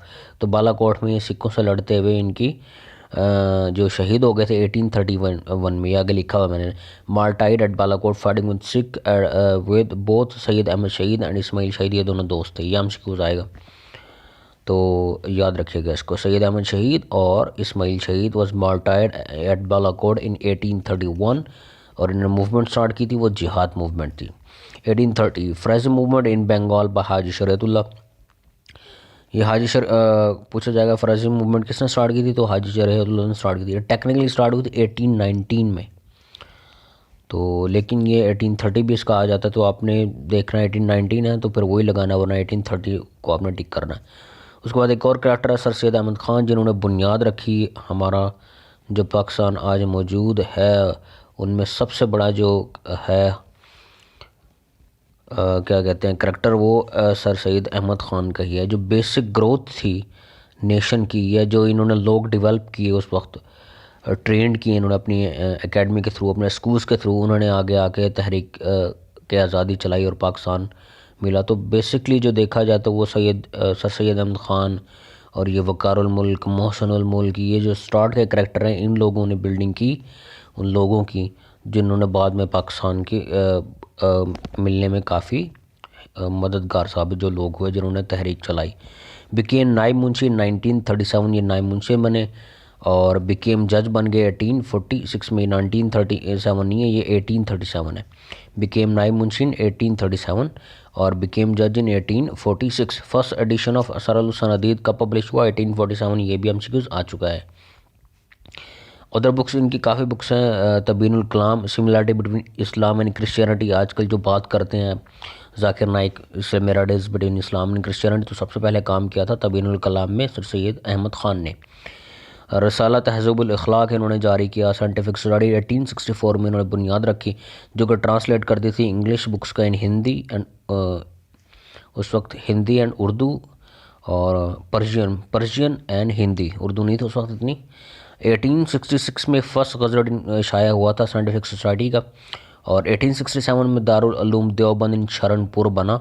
ये देवबंद शरणपुर का एक स्मॉल टाउन था, ना कि ये देवबंद जो फिक्का है आजकल वो नहीं था। ये शरणपुर में एक टाउन था छोटा सा देवबंद, तो उसके नाम पे ये था दारुल उलूम देवबंद इन शरणपुर। ये कब बना था? 1864 में, याद रखिएगा। 1867 में उर्दू हिंदी कंट्रोवर्सी भी होती है बजनौर में, ये भी याद रखिएगा। 1869 टू 70 सर सैयद विजिटेड लंदन, तो विजिटेड कब किया लंदन का सर सैयद ने? 1869 टू 70 अपने बेटे के साथ ये गए थे। 1875 मोहम्मदन एंग्लो ओरिएंटेड स्कूल इन अलीगढ़ इन्होंने बिल्ट किया। 1876 कायदे आजम वॉज बॉर्न। जैसे सीक्वेंस से आ रही है मैं बताई जा रहा हूँ आप लोगों को डेट्स, तो डेट्स याद रखें, ये डेट ही आती हैं। 1877 अल्लामा मोहम्मद इकबाल पैदा होते हैं सियालकोट में। 1877 सेंट्रल मोहम्मदन एसोसिएशन बनाई किसने? सैयद अमीर अली ने इन लंदन।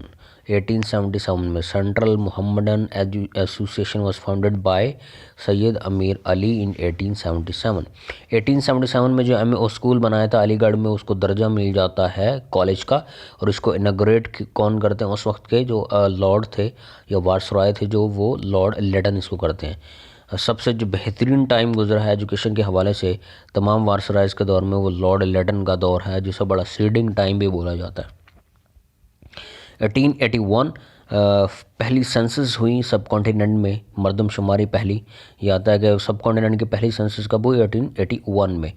इन सब कॉन्टिनेंट बाय लॉर्ड म्यू के दौर में ये हुई थी, याद रखिएगा। 1882 Indian council act to give permission to India to take part in CSS।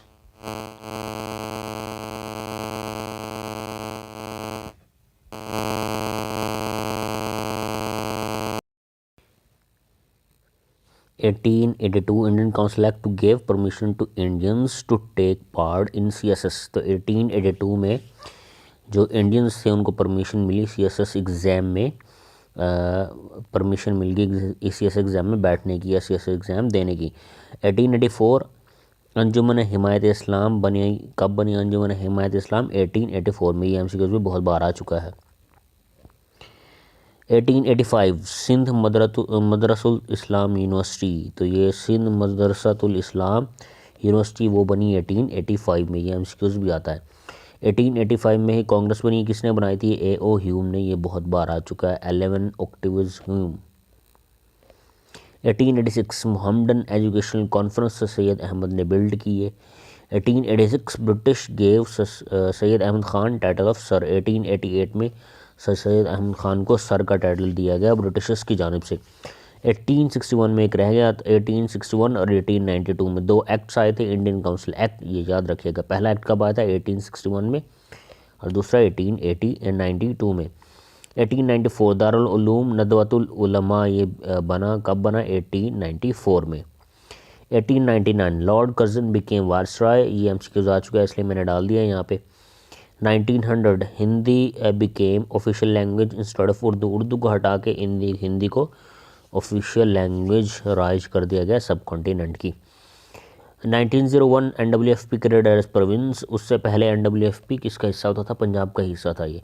तो 1901 में NWFP जो कि आज KPK के नाम से जाना जाता है, उसको एक अलग सूबा का बनाया गया, लेकिन जो कम्प्लीटली इसको सूबे का दर्जा मिला था ऑफिशियल, वो 1935 एक्ट के बाद मिला था। 1901 क्वीन विक्टोरिया डाइड, ये MCQs भी आ चुका है।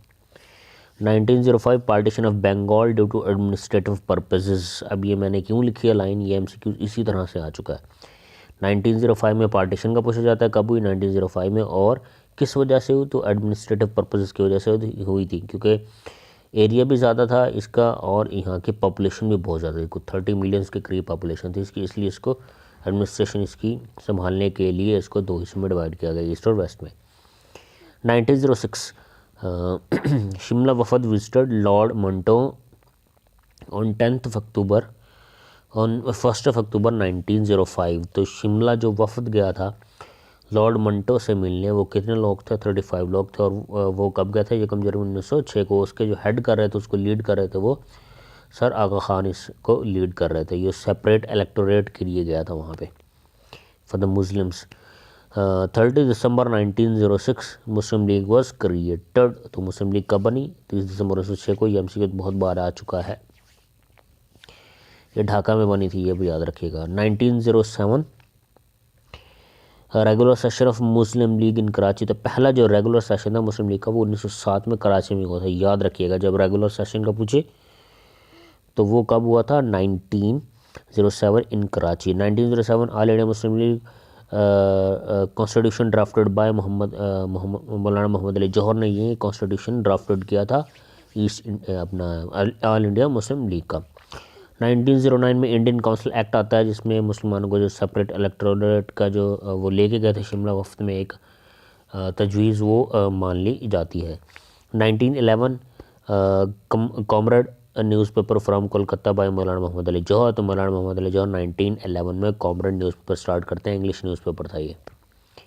1912 में अल हिलाल बाय अबुल कलाम आज़ाद। ये भी अल हिलाल का अबुल कलाम आज़ाद का एक था न्यूज़पेपर, इन्होंने स्टार्ट किया था 1912 में। अबुल कलाम आज़ाद के सबसे बड़े कारनामा उनका तर्जुमुल कुरान के नाम से है। 1911 annulment of Bengal by George V in Delhi darbar. तो जो हिंदू थे उस वक्त के उन्होंने प्रेशराइज़ किया, तो हिंदू के प्रेशराइज़ की वजह से 1911 में जो पार्टीशन हुई थी उसको दोबारा कर दिया गया शामिल। और ये याद रखना कि पार्टीशन ये जो अनल की गई थी, कैंसिल की गई थी, इसके बाद एक थे मुस्लिम पॉलिटिशियन जो कि पॉलिटिक्स से हट गए थे, वो सरागा खान थे। 1913 हमदर्द फ्राम लखनऊ। तो लखनऊ से मौलाना मोहम्मद अली जौहर ने अपने एक और न्यूज़पेपर उर्दू स्टार्ट किया हमदर्द के नाम से। 1913 कानपुर मॉस्क का इंसिडेंट हुआ, 133 जो मुस्लिम थे वो कत्ल कर दिए गए। याद रखिएगा कानपुर मस्करी 1913 और आगे का आएगी जलियांवाला बाग मस्करी 1919, याद रखिएगा ये। 1960 लखनऊ पैक्ट हुआ between all India Muslim league and Congress. कब हुआ ये, 1960 में। मोस्ट पीरियड एमसीक्यूज है, बहुत बार रिपीट होता है ये। 1917 में एक होम रूल लीग बनी, एनी बसंती के नाम से एक करेक्टर था, उन्होंने बनाई। 1990 में खिलाफत मूवमेंट स्टार्ट हुई, इंडियन काउंसिल एक्ट भी 1919 में है। खिलाफत मूवमेंट भी 1990 स्टार्ट में हुई, 1919 में स्टार्ट हुई। इंडियन काउंसिल एक्ट जो कि डायर की नाम से एक तजवीज़ लेके आया जो कि 2 फॉर्म ऑफ गवर्नमेंट थी, तो वो भी 1990 में है। 1920 में वफद गया लंदन वायसराय से मिलने जो था खिलाफत मूवमेंट का, लेकिन उनके वहाँ पे कोई नहीं सुनी गई। 1921 में मोपला रिवोल्ट होता है और 1922 में चोरा चोरी का वाक़या होता है। चोरा चोरी में क्या हुआ था, ऑलमोस्ट 22 जो थे पुलिस मैन वो कत्ल कर दिए गए थे। इसके बाद ही गांधी ने जो खिलाफत मूवमेंट को बहुत हद तक छोड़ दिया था और आखिरकार वो ख़त्म हो गई थी। 1923 में लियाकत अली ख़ान जो पहले प्राइम मिनिस्टर थे पाकिस्तान के, उन्होंने ज्वाइन किया था ऑल इंडिया मुस्लिम लीग को। 1920 सिविल डिसओबीडियंट मूवमेंट स्टार्ट होती है 1920 में। 1919 रावलाकोट एक्ट आता है, ये याद रखिएगा। इस एक्ट को अपोज करते हुए 1919 में जो लेजिस्लेशन थी उससे रिज़ाइन एक करेक्टर ने किया था, उनका नाम था मौलाना मोहम्मद अली जिन्ना। तो याद रखिएगा रावलकोट एक्ट को अपोज करते हुए किसने रिज़ाइन किया था, मोहम्मद अली जिन्ना में। और ज्वाइन कब की थी, 1910 में लेजिस्लेशन। 1919 जलियांवाला बाग मस्करी, जनरल जो डायर था उसने फायर की ओपन कर दी जिससे कोई ऑलमोस्ट 379 जो लोग थे वो उनकी डेथ हो गई थी जलियांवाला बाग में।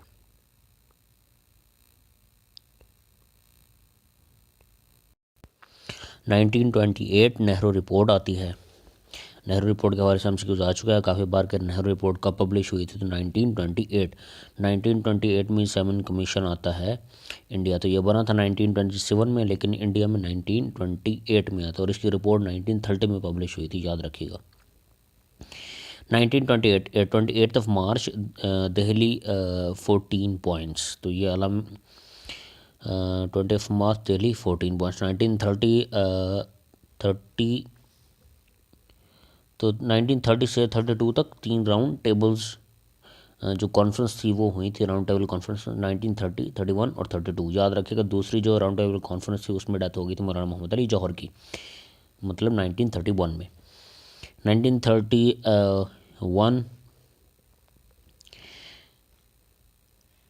1930 में खुतबा इलाहाबाद जो दिया था अल्लामा इकबाल ने, उसके हवाले से भी हमसे यूज़ आता है, जो कि सेशन इलाहाबाद में हुआ था और वो कौन सा 21वां सेशन था मुस्लिम लीग का, ऑल इंडिया मुस्लिम लीग का।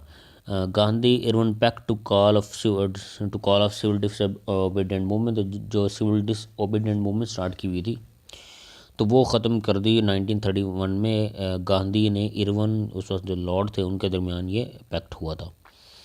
1932 communal award bye Ramsay McDonald, तो कम्युनल अवार्ड जो किसने दिए थे वो रामसे मैकडोनल्ड, जो उस वक्त प्राइम मिनिस्टर थे ब्रिटिशर्स के।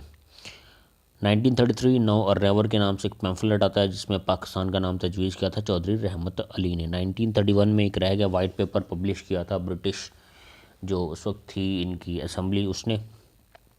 1931 में ही कैद आज़म वेंट टू लंदन चले जाते हैं कैद आज़म, और 1934 में फिर वापस आते हैं कैद अल्लामा इकबाल की बार बार बुलाने पर। 1934 कैद आज़म केम बैक टू इंडिया। 1938 में जिन्हा को टाइटल दिया जाता है मियाँ मज़हरुद्दीन के जानब से कायदे आज़म का, तो ये MCQ हिस्ट्री के पेपर में आ चुका है। 1939 22 दिसंबर डे ऑफ डिलीवरेंस मनाया जाता है, क्योंकि 1937 के जो प्रोविंशियल इलेक्शन हुए थे उसमें ऑलमोस्ट 8 जो प्रोविंसेस थे उसमें कांग्रेस ने गवर्नमेंट बना ली थी और मुसलमानों पे बेतहाशा उन्होंने जुल्म किया।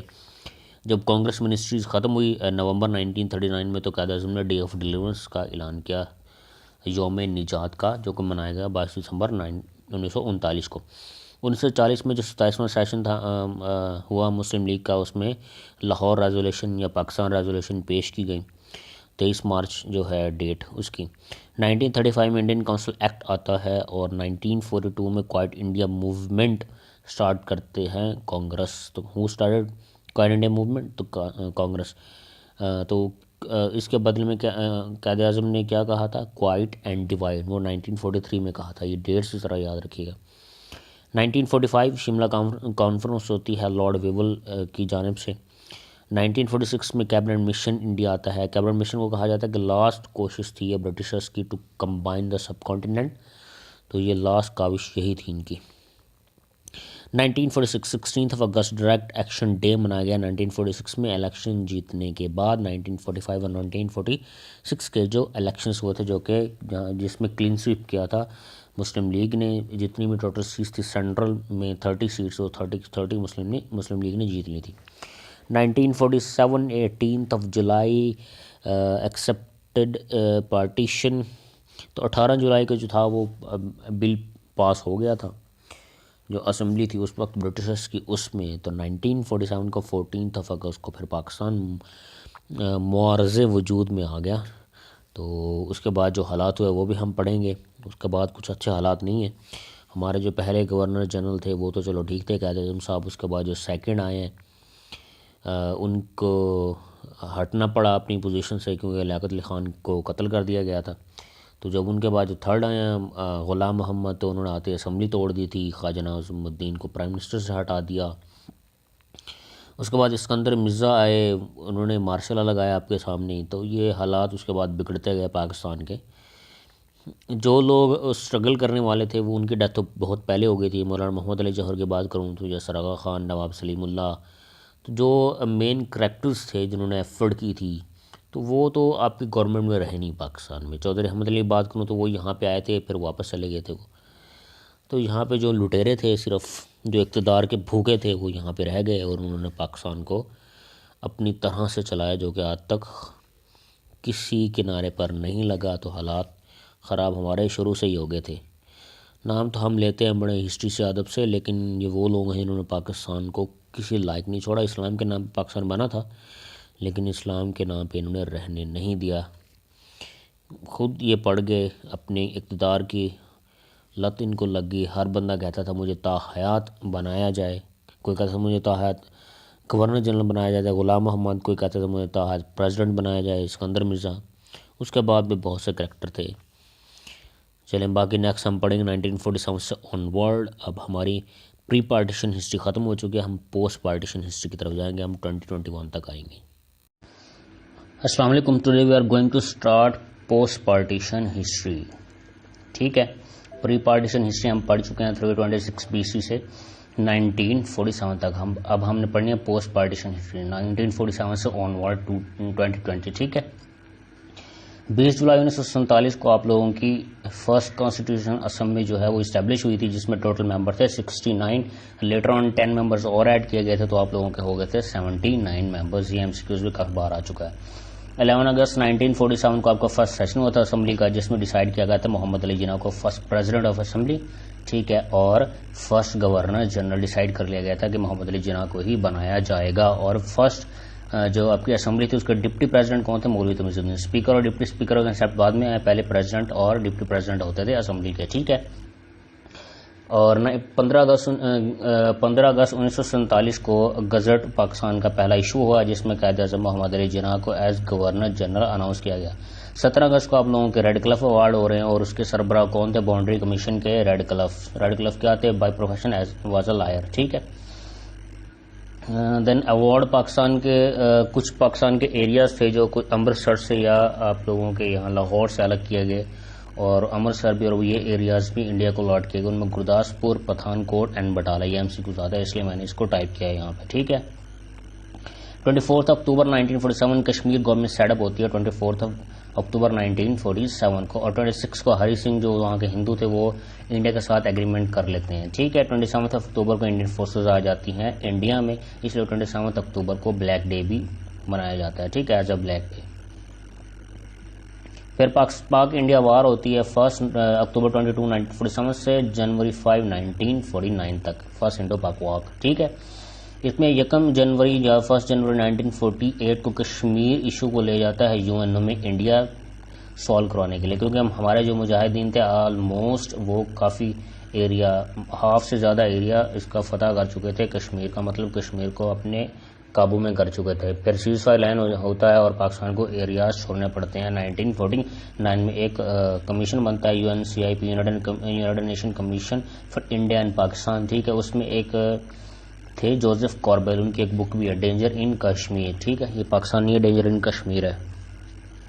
1949 में सीज फायर लाइन आप लोगों का हो जाता है, जो कि बाद में LOC लाइन ऑफ कंट्रोल बनती है शिमला एग्रीमेंट के तहत 1972 में, ठीक है। कश्मीर का 1/3 पार्ट जो है वो हमारे पास है, मतलब पाकिस्तान ऑक्युपाइड कश्मीर और इंडिया ऑक्युपाइड कश्मीर है 2/3 पार्ट, ठीक है। फर्स्ट PM हमारे थे लियाकत अली खान, और फर्स्ट चीफ जस्टिस हमारे थे Abdul Rashid. First finance minister थे हमारे गुलाम मोहम्मद। फर्स्ट फॉरेन मिनिस्टर थे हमारे गजनफर अली खान, और फर्स्ट लॉ मिनिस्टर थे हमारे जोगिंदर नाथ मिडल। 3 सितंबर 1947 को पाकिस्तान ज्वाइन करता है यूनाइटेड नेशन ऑर्गेनाइजेशन, और 24 अक्टूबर 1947 को पाकिस्तान ज्वाइन करता है ILO इंटरनेशनल लेबर ऑर्गेनाइजेशन, जिसका हेडक्वार्टर जिनीवा है। ILO कब बनी थी? 1919 में, ये नहीं बोलना। 30 जनवरी 1948 को गांधी को असैसिनेट कर दिया जाता है इंडिया में। नथुराम गोडसे इनको कत्ल कर देते हैं, ठीक है। 1 जुलाई 1948 को स्टेट बैंक का इफ्तिताह करते हैं कायद-ए-आज़म मोहम्मद अली जिन्ना। उस वक्त स्टेट बैंक के पास टोटल कितनी अमाउंट थी? 30 मिलियन, ठीक है। और पाकिस्तान का पहला बजट बनाने के लिए पाकिस्तान को किसने दी थी लोन? किसने दिया था? तो हबीब बैंक HBL ने हमें लोन दिया था 80 मिलियन का। फर्स्ट हमारे जो थे हेड आप लोगों के स्टेट बैंक के वो जाहिद हुसैन थे, और लास्ट आप लोगों के आज को जो करंट चल रहे हैं वो है रजा बाकिर। 9 जुलाई 1948 को पाकिस्तान अपनी पोस्टल स्टैंप इशू करता है। 11 जुलाई 1948 को पाकिस्तान ज्वाइन करता है वर्ल्ड बैंक एंड IMF। 28 अगस्त 1948 को फर्स्ट इमरजेंसी पाकिस्तान में अनाउंस की जाती है because of rehabilitation of the आप लोगों के मुहाजिर जो आए हुए थे, यहाँ पे लोग जो आए हुए थे उनको यहाँ पे रिहाइश करने के बड़े प्रॉब्लम हो रहे थे उनको सेटअप करने पे, तो 1948 में ये 28 अगस्त को इमरजेंसी अनाउंस की गई। MCQs भी आ चुका है, ठीक है। 11 सितंबर 1948 को M.A. Jinnah died due to tuberculosis, ठीक है। और फिर उसके बाद हमारे सेकंड गवर्नर जनरल बनते हैं ख्वाजा नाज़मुद्दीन, ठीक है। 12 मार्च 1949 objective resolution pass by constituent assembly. 12 मार्च 1949 को आपकी करारदाद मकासद पास होती है। ये MCQs most repeated in PPSC MCQs। 8 अप्रैल 1950 को लियाकत नेहरू पैक्ट होता है, जिसमें माइनॉरिटी जो उधर भी हैं यहाँ भी हैं, इंडिया में भी और पाकिस्तान में, उनके फंडामेंटल राइट्स के बारे में ये पैक्ट होता है कि उनका ख्याल रखा जाएगा, ठीक है। 16 अक्टूबर 1951 को लियाकत अली खान असैसिनेटेड इन रावलपिंडी में, इनको असैसिनेट कर दिया गया। उसके बाद हमारे जो सेकंड PM बनते हैं वो बनते हैं ख्वाजा नाज़मुद्दीन, जो उस वक्त गवर्नर जनरल थे, उनको प्राइम मिनिस्टर बना दिया गया, और गुलाम मोहम्मद जो कि फाइनेंस मिनिस्टर थे उनको बना दिया गया आपका 3rd गवर्नर जनरल। ये आपने याद रखना। 1951 को अयूब खान फील्ड मार्शल बन जाते हैं, ठीक है। टेक ओवर कर लेते हैं आप लोगों की आर्मी को, मतलब as a general, field marshal तो उस वक्त जनरल अब होता है, ठीक है। अब फील्ड मार्शल जनरल से ऊपर वाला होता है। हमारे पूरे 70 ईयर्स की तारीख में सिर्फ एक हमारे फील्ड मार्शल थे, वो थे अयूब खान। 7 अक्टूबर 1953 को बोगरा फार्मूला पेश किया जाता है। 24 अक्टूबर 1954 को असेंबली डिसॉल्व कर देते हैं governor general Ghulam Mohammad. 1955 all India Muslim League, आपकी मुस्लिम लीग जो है वो बनाती है गवर्नमेंट यूनाइटेड फ्रंट के साथ, ठीक है। उसके बाद हमारी सेकंड कॉन्स्टिट्यूंट असेंबली आ जाती है, उसके जो प्रेसिडेंट थे वो थे मौलवी वहाब, और थर्ड हमारे पीएम उसके बाद बनते हैं गुलाम मोहम्मद के, आपके ख्वाजा नाज़मुद्दीन के बाद बनते हैं मोहम्मद अली बोगरा। देन हमारा 1955 में आता है 1 यूनिट, ठीक है, जो आपका 5 ईयर प्लान आता है 1955 टू 1960, फर्स्ट 5 ईयर प्लान। ये एमसीक्यूज में बहुत बार रिपीट हो चुका है पीपी80 में, ठीक है। इसके बाद हमारे पास क्या आता है, इसके बाद हमारे पास 1956 में हमारे पीएम दोबारा चेंज हो जाते हैं। नेक्स्ट पीएम आ जाते हैं चौधरी मोहम्मद अली। 29 फ़रवरी 1956 को पाकिस्तान के फर्स्ट कॉन्स्टिट्यूशन असेंबली में पेश किया जाता है और वहां से पास होता है। 23 मार्च 1956 को फर्स्ट कॉन्स्टिट्यूशन पाकिस्तान का आप लोगों का इन्फोर्स हो जाता है और पाकिस्तान का नाम उसमें दिया जाता है इस्लामिक रिपब्लिक ऑफ पाकिस्तान। इसलिए एमसीक्यू आता है Pakistan Islamic Republic of Pakistan कब बना था, तो 1956, ये याद रखना आपने। कॉन्स्टिट्यूशन के हवाले से जो भी हम एमसीक्यूज, हम अलग एक वीडियो बनाएंगे क्योंकि उनके हवाले से काफी एमसीक्यूज आते हैं, ठीक है ना। पीएम हुसैन शेख सोहरावर्दी, फिर हमारे चेंज हो जाते हैं चौधरी मोहम्मद अली के बाद और ये पहले पीएम थे जिन्होंने दौरा किया था चाइना का, तो ये एमसीक्यूज भी आता है। 18 अक्टूबर 1957 से 16 दिसंबर 1957 आपके पीएम रहते हैं आई चंद्रीगर, इब्राहिम इस्माइल चंद्रीगर। ये एज इट एमसीक्यूज आ चुका है विद डेट 18 अक्टूबर 1957 से 16 अक्टूबर 1957 प्राइम मिनिस्टर आई चंद्रीगर का टेन्योर पूछा गया था, ठीक है। 7 अक्टूबर 1958 इसके अंदर मिर्जा आपके मार्शल लगा देते हैं, जो कि आपके 4th governor general, last governor general और फर्स्ट प्राइम मिनिस्टर थे, ठीक है। 27 अक्टूबर 1956 ये हैंडओवर कर देते हैं पावर्स अयूब खान को और खुद चले जाते हैं सेल्फ एग्जिल में, ठीक है। पीएम उस वक्त कौन थे जो पहला मार्शल लगा, ये एमसीक्यूज आता है, तो वो थे फिरोज खान नून आप लोगों के, ठीक है। 9 सितंबर 1958 को पाकिस्तान अयूब खान की गवर्नमेंट परचेज करता है ओमान से गवादर। उस वक्त पीएम कौन थे, उस वक्त भी फिरोज खान नून थे, ये एमसीक्यूज भी आता है। 1951 में एग्रीकल्चर रिफॉर्म्स इंट्रोड्यूस कराए जाते हैं पाकिस्तान के और बेसिक डेमोक्रेसी सिस्टम पाकिस्तान में इंट्रोड्यूस कराया जाता है। 1960 में पाक ईरान बॉर्डर डिस्प्यूट सॉल्व होता है, गोल्ड स्मिथ लाइन जिसको बोलते हैं हम लोग, ठीक है ना। 1960 में इंडस वाटर ट्रीटी होती है जिसमें 3 रिवर ब्यास, सतलुज और रावी दिए जाते हैं इंडिया को, इंडस, झेलम और चनाब पाकिस्तान को, और ब्रो किसने किया था, वर्ल्ड बैंक ने, मेडिटेटर, एज ए मेडिटेटर कौन था, वर्ल्ड बैंक। ये कहाँ पे हुई थी इंडस वाटर ट्रीटी, ये कराची में आई थिंक हुई थी, आप लोगों ने चेक कर ली है कहाँ पे हुई थी, ठीक है, ये कराची में ही हुई थी आई थिंक। 8 जून 1962 को हमारा सेकंड कॉन्स्टिट्यूशन प्रोमोलॉन्ग्ड होता है, ये इन्फोर्स होता है। 1963 में पाक चाइना बॉर्डर डिस्प्यूट सॉल्व होता है हमारा। 1965 में इंडो पाक वार होती है, 6 सितंबर टू 23 सितंबर वो चलती है। कितने डेज चली थी, 17 डेज, ठीक है। 1965 इंडो पाक वार मैं बता चुका। 10 जनवरी 1966 का फिर ताशकंद डिक्लेरेशन होता है, यूएसएसआर जिसको मैंडेट करता है। ताशकंद उज्बेकिस्तान का कैपिटल है जहां पे ये मुआहदा हुआ था। पाकिस्तान की तरफ से साइन किया था पाकिस्तान के फॉरेन मिनिस्टर जुल्फिकार भुट्टो से उस वक्त, और इंडिया की तरफ से उनके प्राइम मिनिस्टर लाल बहादुर शास्त्री ने ये साइन किया था, आते आप लोगों ने याद रखना है। 1967 30 नवंबर 1967 पाकिस्तान पीपल्स पार्टी पार्लियामेंटेरियन, ये आप लोगों के मिनट एग्जिस्टेंस ये बनती है आप लोगों की। 1969 में 25 March Ayub Khan power hand over कर देते हैं याया खान को, या याया खान ये आपका सेकंड मार्शल लगता है ये, ठीक है ना। 25 मार्च 1969 को। 1970 में एलएफओ लीगल फ्रेमवर्क ऑर्डिनेंस आप लोगों का इंट्रोड्यूस कराया जाता है, जिसके तहत आप लोगों के इलेक्शन होते हैं 1970 में, ठीक है, जिसमें आप लोगों के Pakistani People's Party 81 seat secure करती है और सीट्स आप लोगों की 160 सिक्योर करती है अवामी लीग, जो कि बांग्लादेश की पार्टी थी, ठीक है, जिसके हेड आपके मुजीबुर रहमान, जिनके 6 पॉइंट भी थे, ठीक है।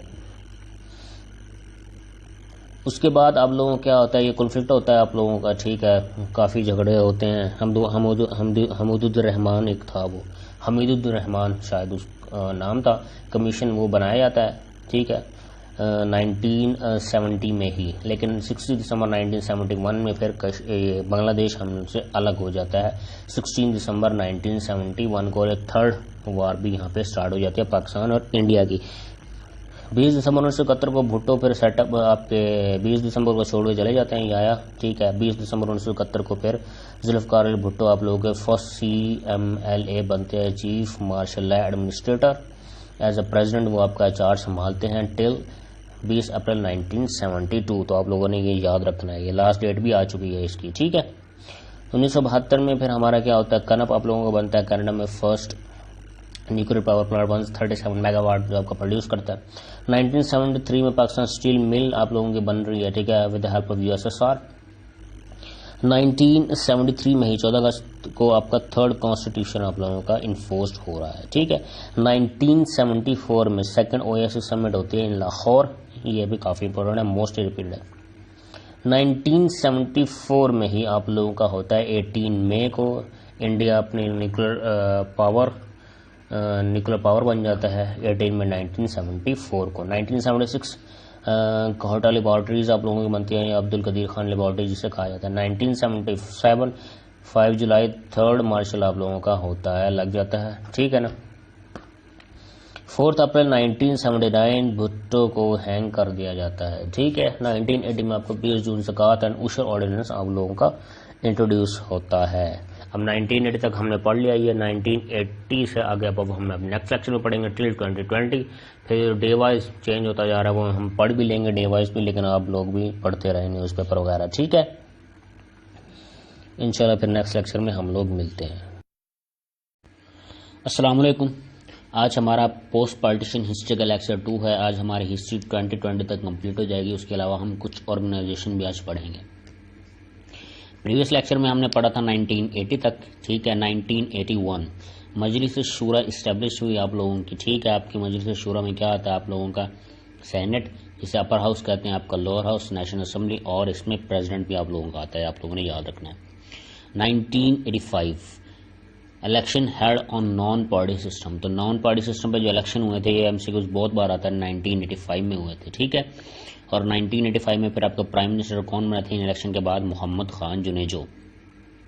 1986 में आप लोगों के फैसल मास्क कंप्लीट हो जाती है और इससे पब्लिक के लिए ओपन कर दिया जाता है। 10 अप्रैल 1988 ओजडी कैंपस का इंसिडेंट होता है आप लोगों का, ठीक है, ये भी इंपॉर्टेंट है, ये भी आ चुका है। देन 29 मई 1988 Junejo government ended. Junejo government है वो डिसमिस कर दी जाती है ज़ियाउल हक की जानिब से। 16 अगस्त 1988, ये इसमें 17 अगस्त है, ठीक है। 17 अगस्त 1988 प्लेन क्रैश होता है ज़ियाउल हक का और उसमें उनकी डेथ हो जाती है। उस पर एक बुक भी लिखी हुई है, ठीक है, मोहम्मद हनीफ ने, a story of exploding mangoes. Ziaul Haq का जो इंसिडेंट हुआ था इसके ऊपर ये बुक लिखी हुई है, ठीक है ना। देन एक और भी थे, आप लोगों ने चेक करने लेना, जो अमेरिकन थे इनके साथ, उनका नाम राफेल समथिंग उनका नाम था, ठीक है। 1989 पाकिस्तान पीपल्स पार्टी पार्लियामेंटरी वोन इलेक्शन और बेनज़ीर आपकी बन जाती है prime minister, first women prime minister of Pakistan. कौन है, बेनज़ीर भुट्टो। देन 1989 में दिसंबर में first women bank open in Pakistan, first women bank open होता है पाकिस्तान में, ठीक है। 1990 इस्लामी जमहूरिया इत्तेहाद, यानी जो नवाज शरीफ आप लोगों की पार्टी है वो इलेक्शन जीत जाती है 1990 में। तब ये नवाज शरीफ 1990 में पहली बार प्राइम मिनिस्टर बनते हैं। इससे पहले जो नॉन पार्टी इलेक्शन हुए थे 1985 में, उसमें ये बने थे आपके CM, chief minister of Punjab, 5 साल ये रहे थे। उसके बाद ये 1990 में बन गए थे आपके प्राइम मिनिस्टर। 1992 बाबरी मॉस्क को डिमोलिश कर दिया गया हिंदू एक्सट्रीमिस्ट की जानिब से, ठीक है।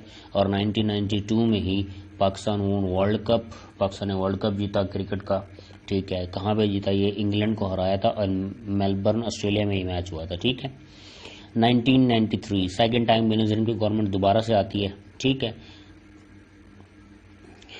उसके बाद 1994 first women police station setup होता है आप लोगों का इस्लामाबाद में, ये एमसीक्यूज़ काफी बार रिपीट हो चुका है। जब गवर्नमेंट बनी थी बेनज़ीर की 1988 में ऑलमोस्ट लगा लो आप लोग, ठीक है।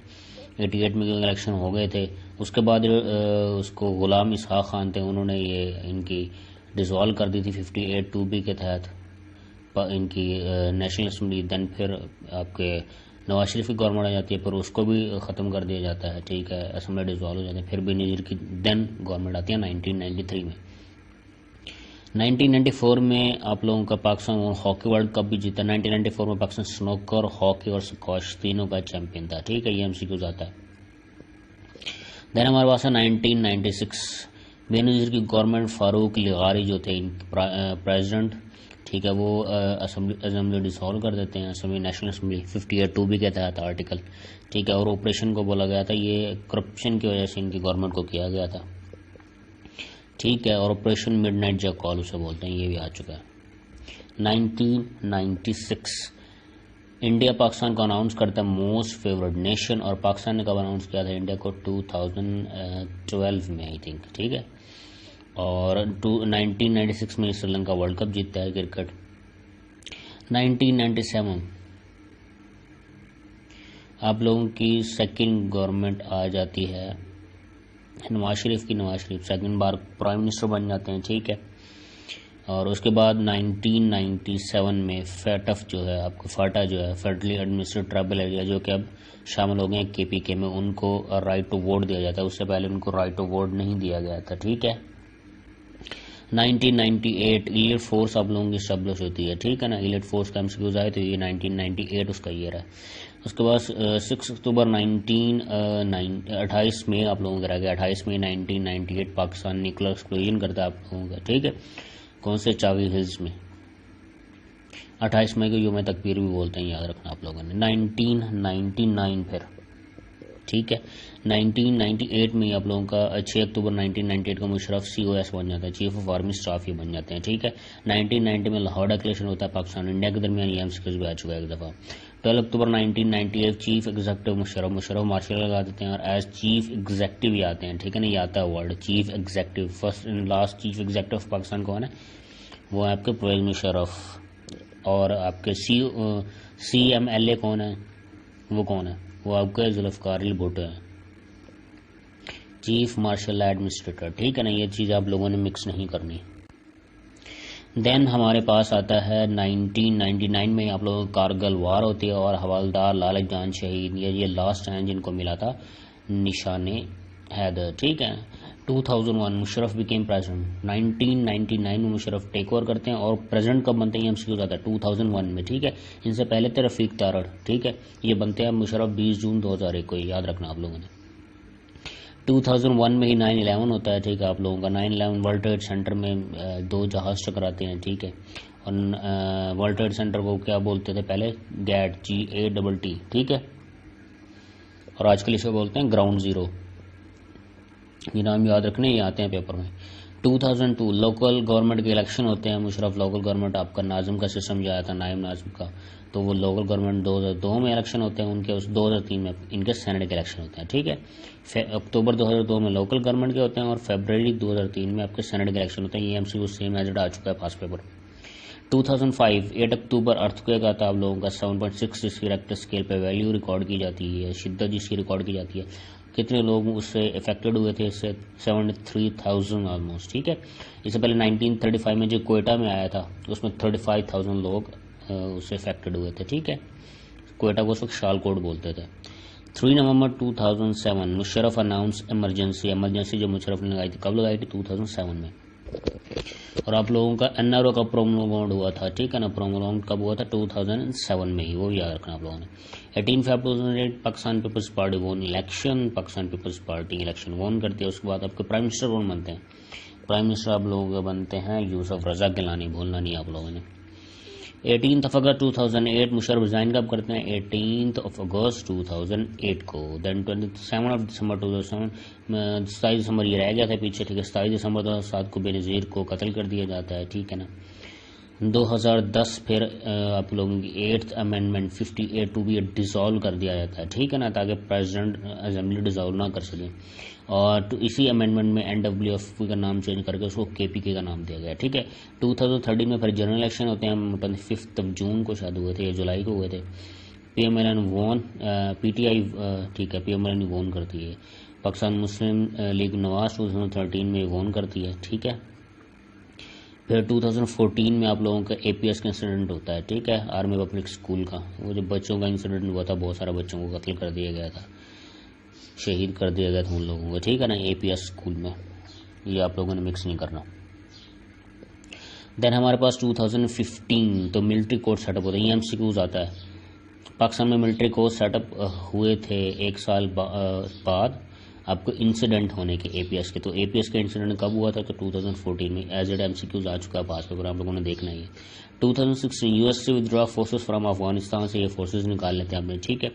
2018 जनरल इलेक्शन पीटीआई वोन करता है, टर्न और सबसे ज़्यादा रहा था इस बार, जो लास्ट इलेक्शन हुआ हमारे 55.8%, ये भी आ चुका है एफपीएससी के पेपर में। 18 अगस्त 2018 को आप लोगों के इमरान खान आ जाते हैं एज प्राइम मिनिस्टर, एंड 9 सितंबर को आप लोगों का आरफ अलवी एज प्रेसिडेंट हल संभालते हैं। आपके प्राइम मिनिस्टर जो हैं वो 22वें हैं और आपके प्रेसिडेंट 13 नंबर पे हैं, ठीक है ना। 27 फरवरी 2019 का फिरमेंट काफ़ी मशहूर है, जिसे ये सरप्राइज डे का नाम भी दिया है पाकिस्तान ने। अभिनंदन का जो मिग 28 गिराया था, ठीक है, ये आप लोग इसके बारे में पता होगा सबको। जनवरी 2020 में जैनो अलर्ट एक बिल आया है, ठीक है ना, जनवरी में, आप लोगों ने याद रखना। उसके बाद एक और आप लोगों को देख लो, कॉमनवेल्थ को ज्वाइन किया दोबारा मालदीव ने लीव करने के बाद एज ए 54th मेंबर, ठीक है ना, ये हुआ है ऑलमोस्ट आपको 1 जनवरी को, पता नहीं 1 फरवरी को, आप लेकिन चेक कर लेना, ठीक है।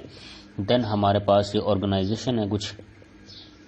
सबसे पहले हम पढ़ लेते हैं फैटफ के बारे में, फाइनेंशियल एक्शन टास्क फोर्स, ठीक है। इसका हेडक्वार्टर कहाँ पे? पेरिस फ्रांस में। फाउंडेड कब हुई थी? 1989 में ये फाउंड हुई थी।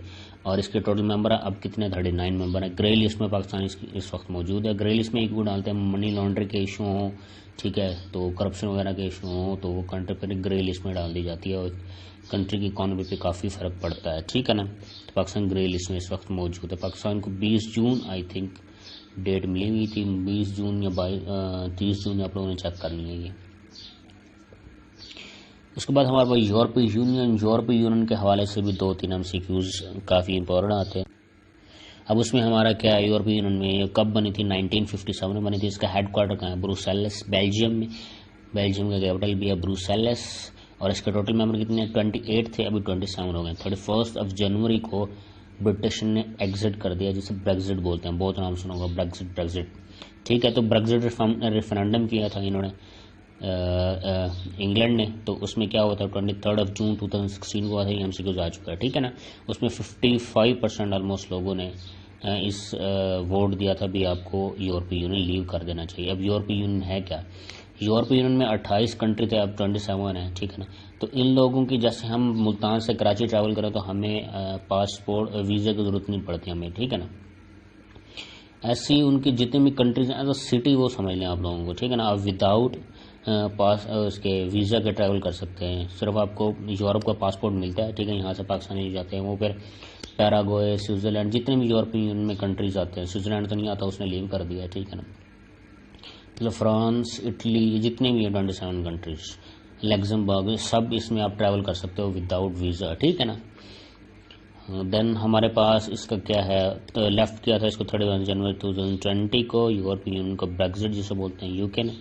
देन हमारा इसकी करेंसी इसने इंट्रोड्यूस कराई थी अपनी 1 जनवरी 1990 को, जिसे यूरो बोलते हैं। मोस्टली कंट्रीज यूज़ करती हैं ये, मतलब 27 में से इस टाइम 19 कंट्रीज यूरो यूज़ करती हैं। आयरलैंड की भी यूरो है, ठीक है, करेंसी।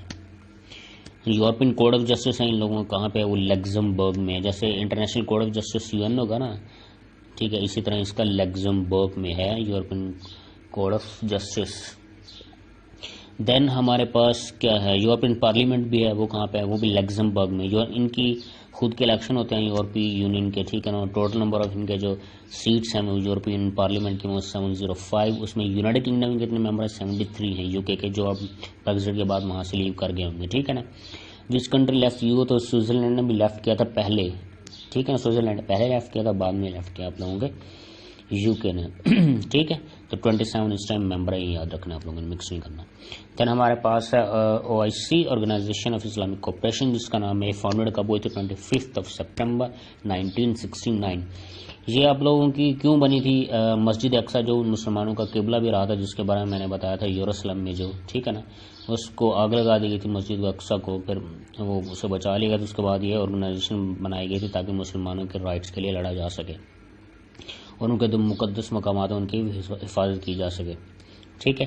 हेडक्वार्टर का कहाँ पे है? जद्दा, सऊदी अरेबिया में है। टोटल मेंबर इसकी 57 है। दुनिया में टोटल इस्लामिक कंट्रीज कितने हैं? 57। तो यहाँ से आप लोगों को आना चाहिए।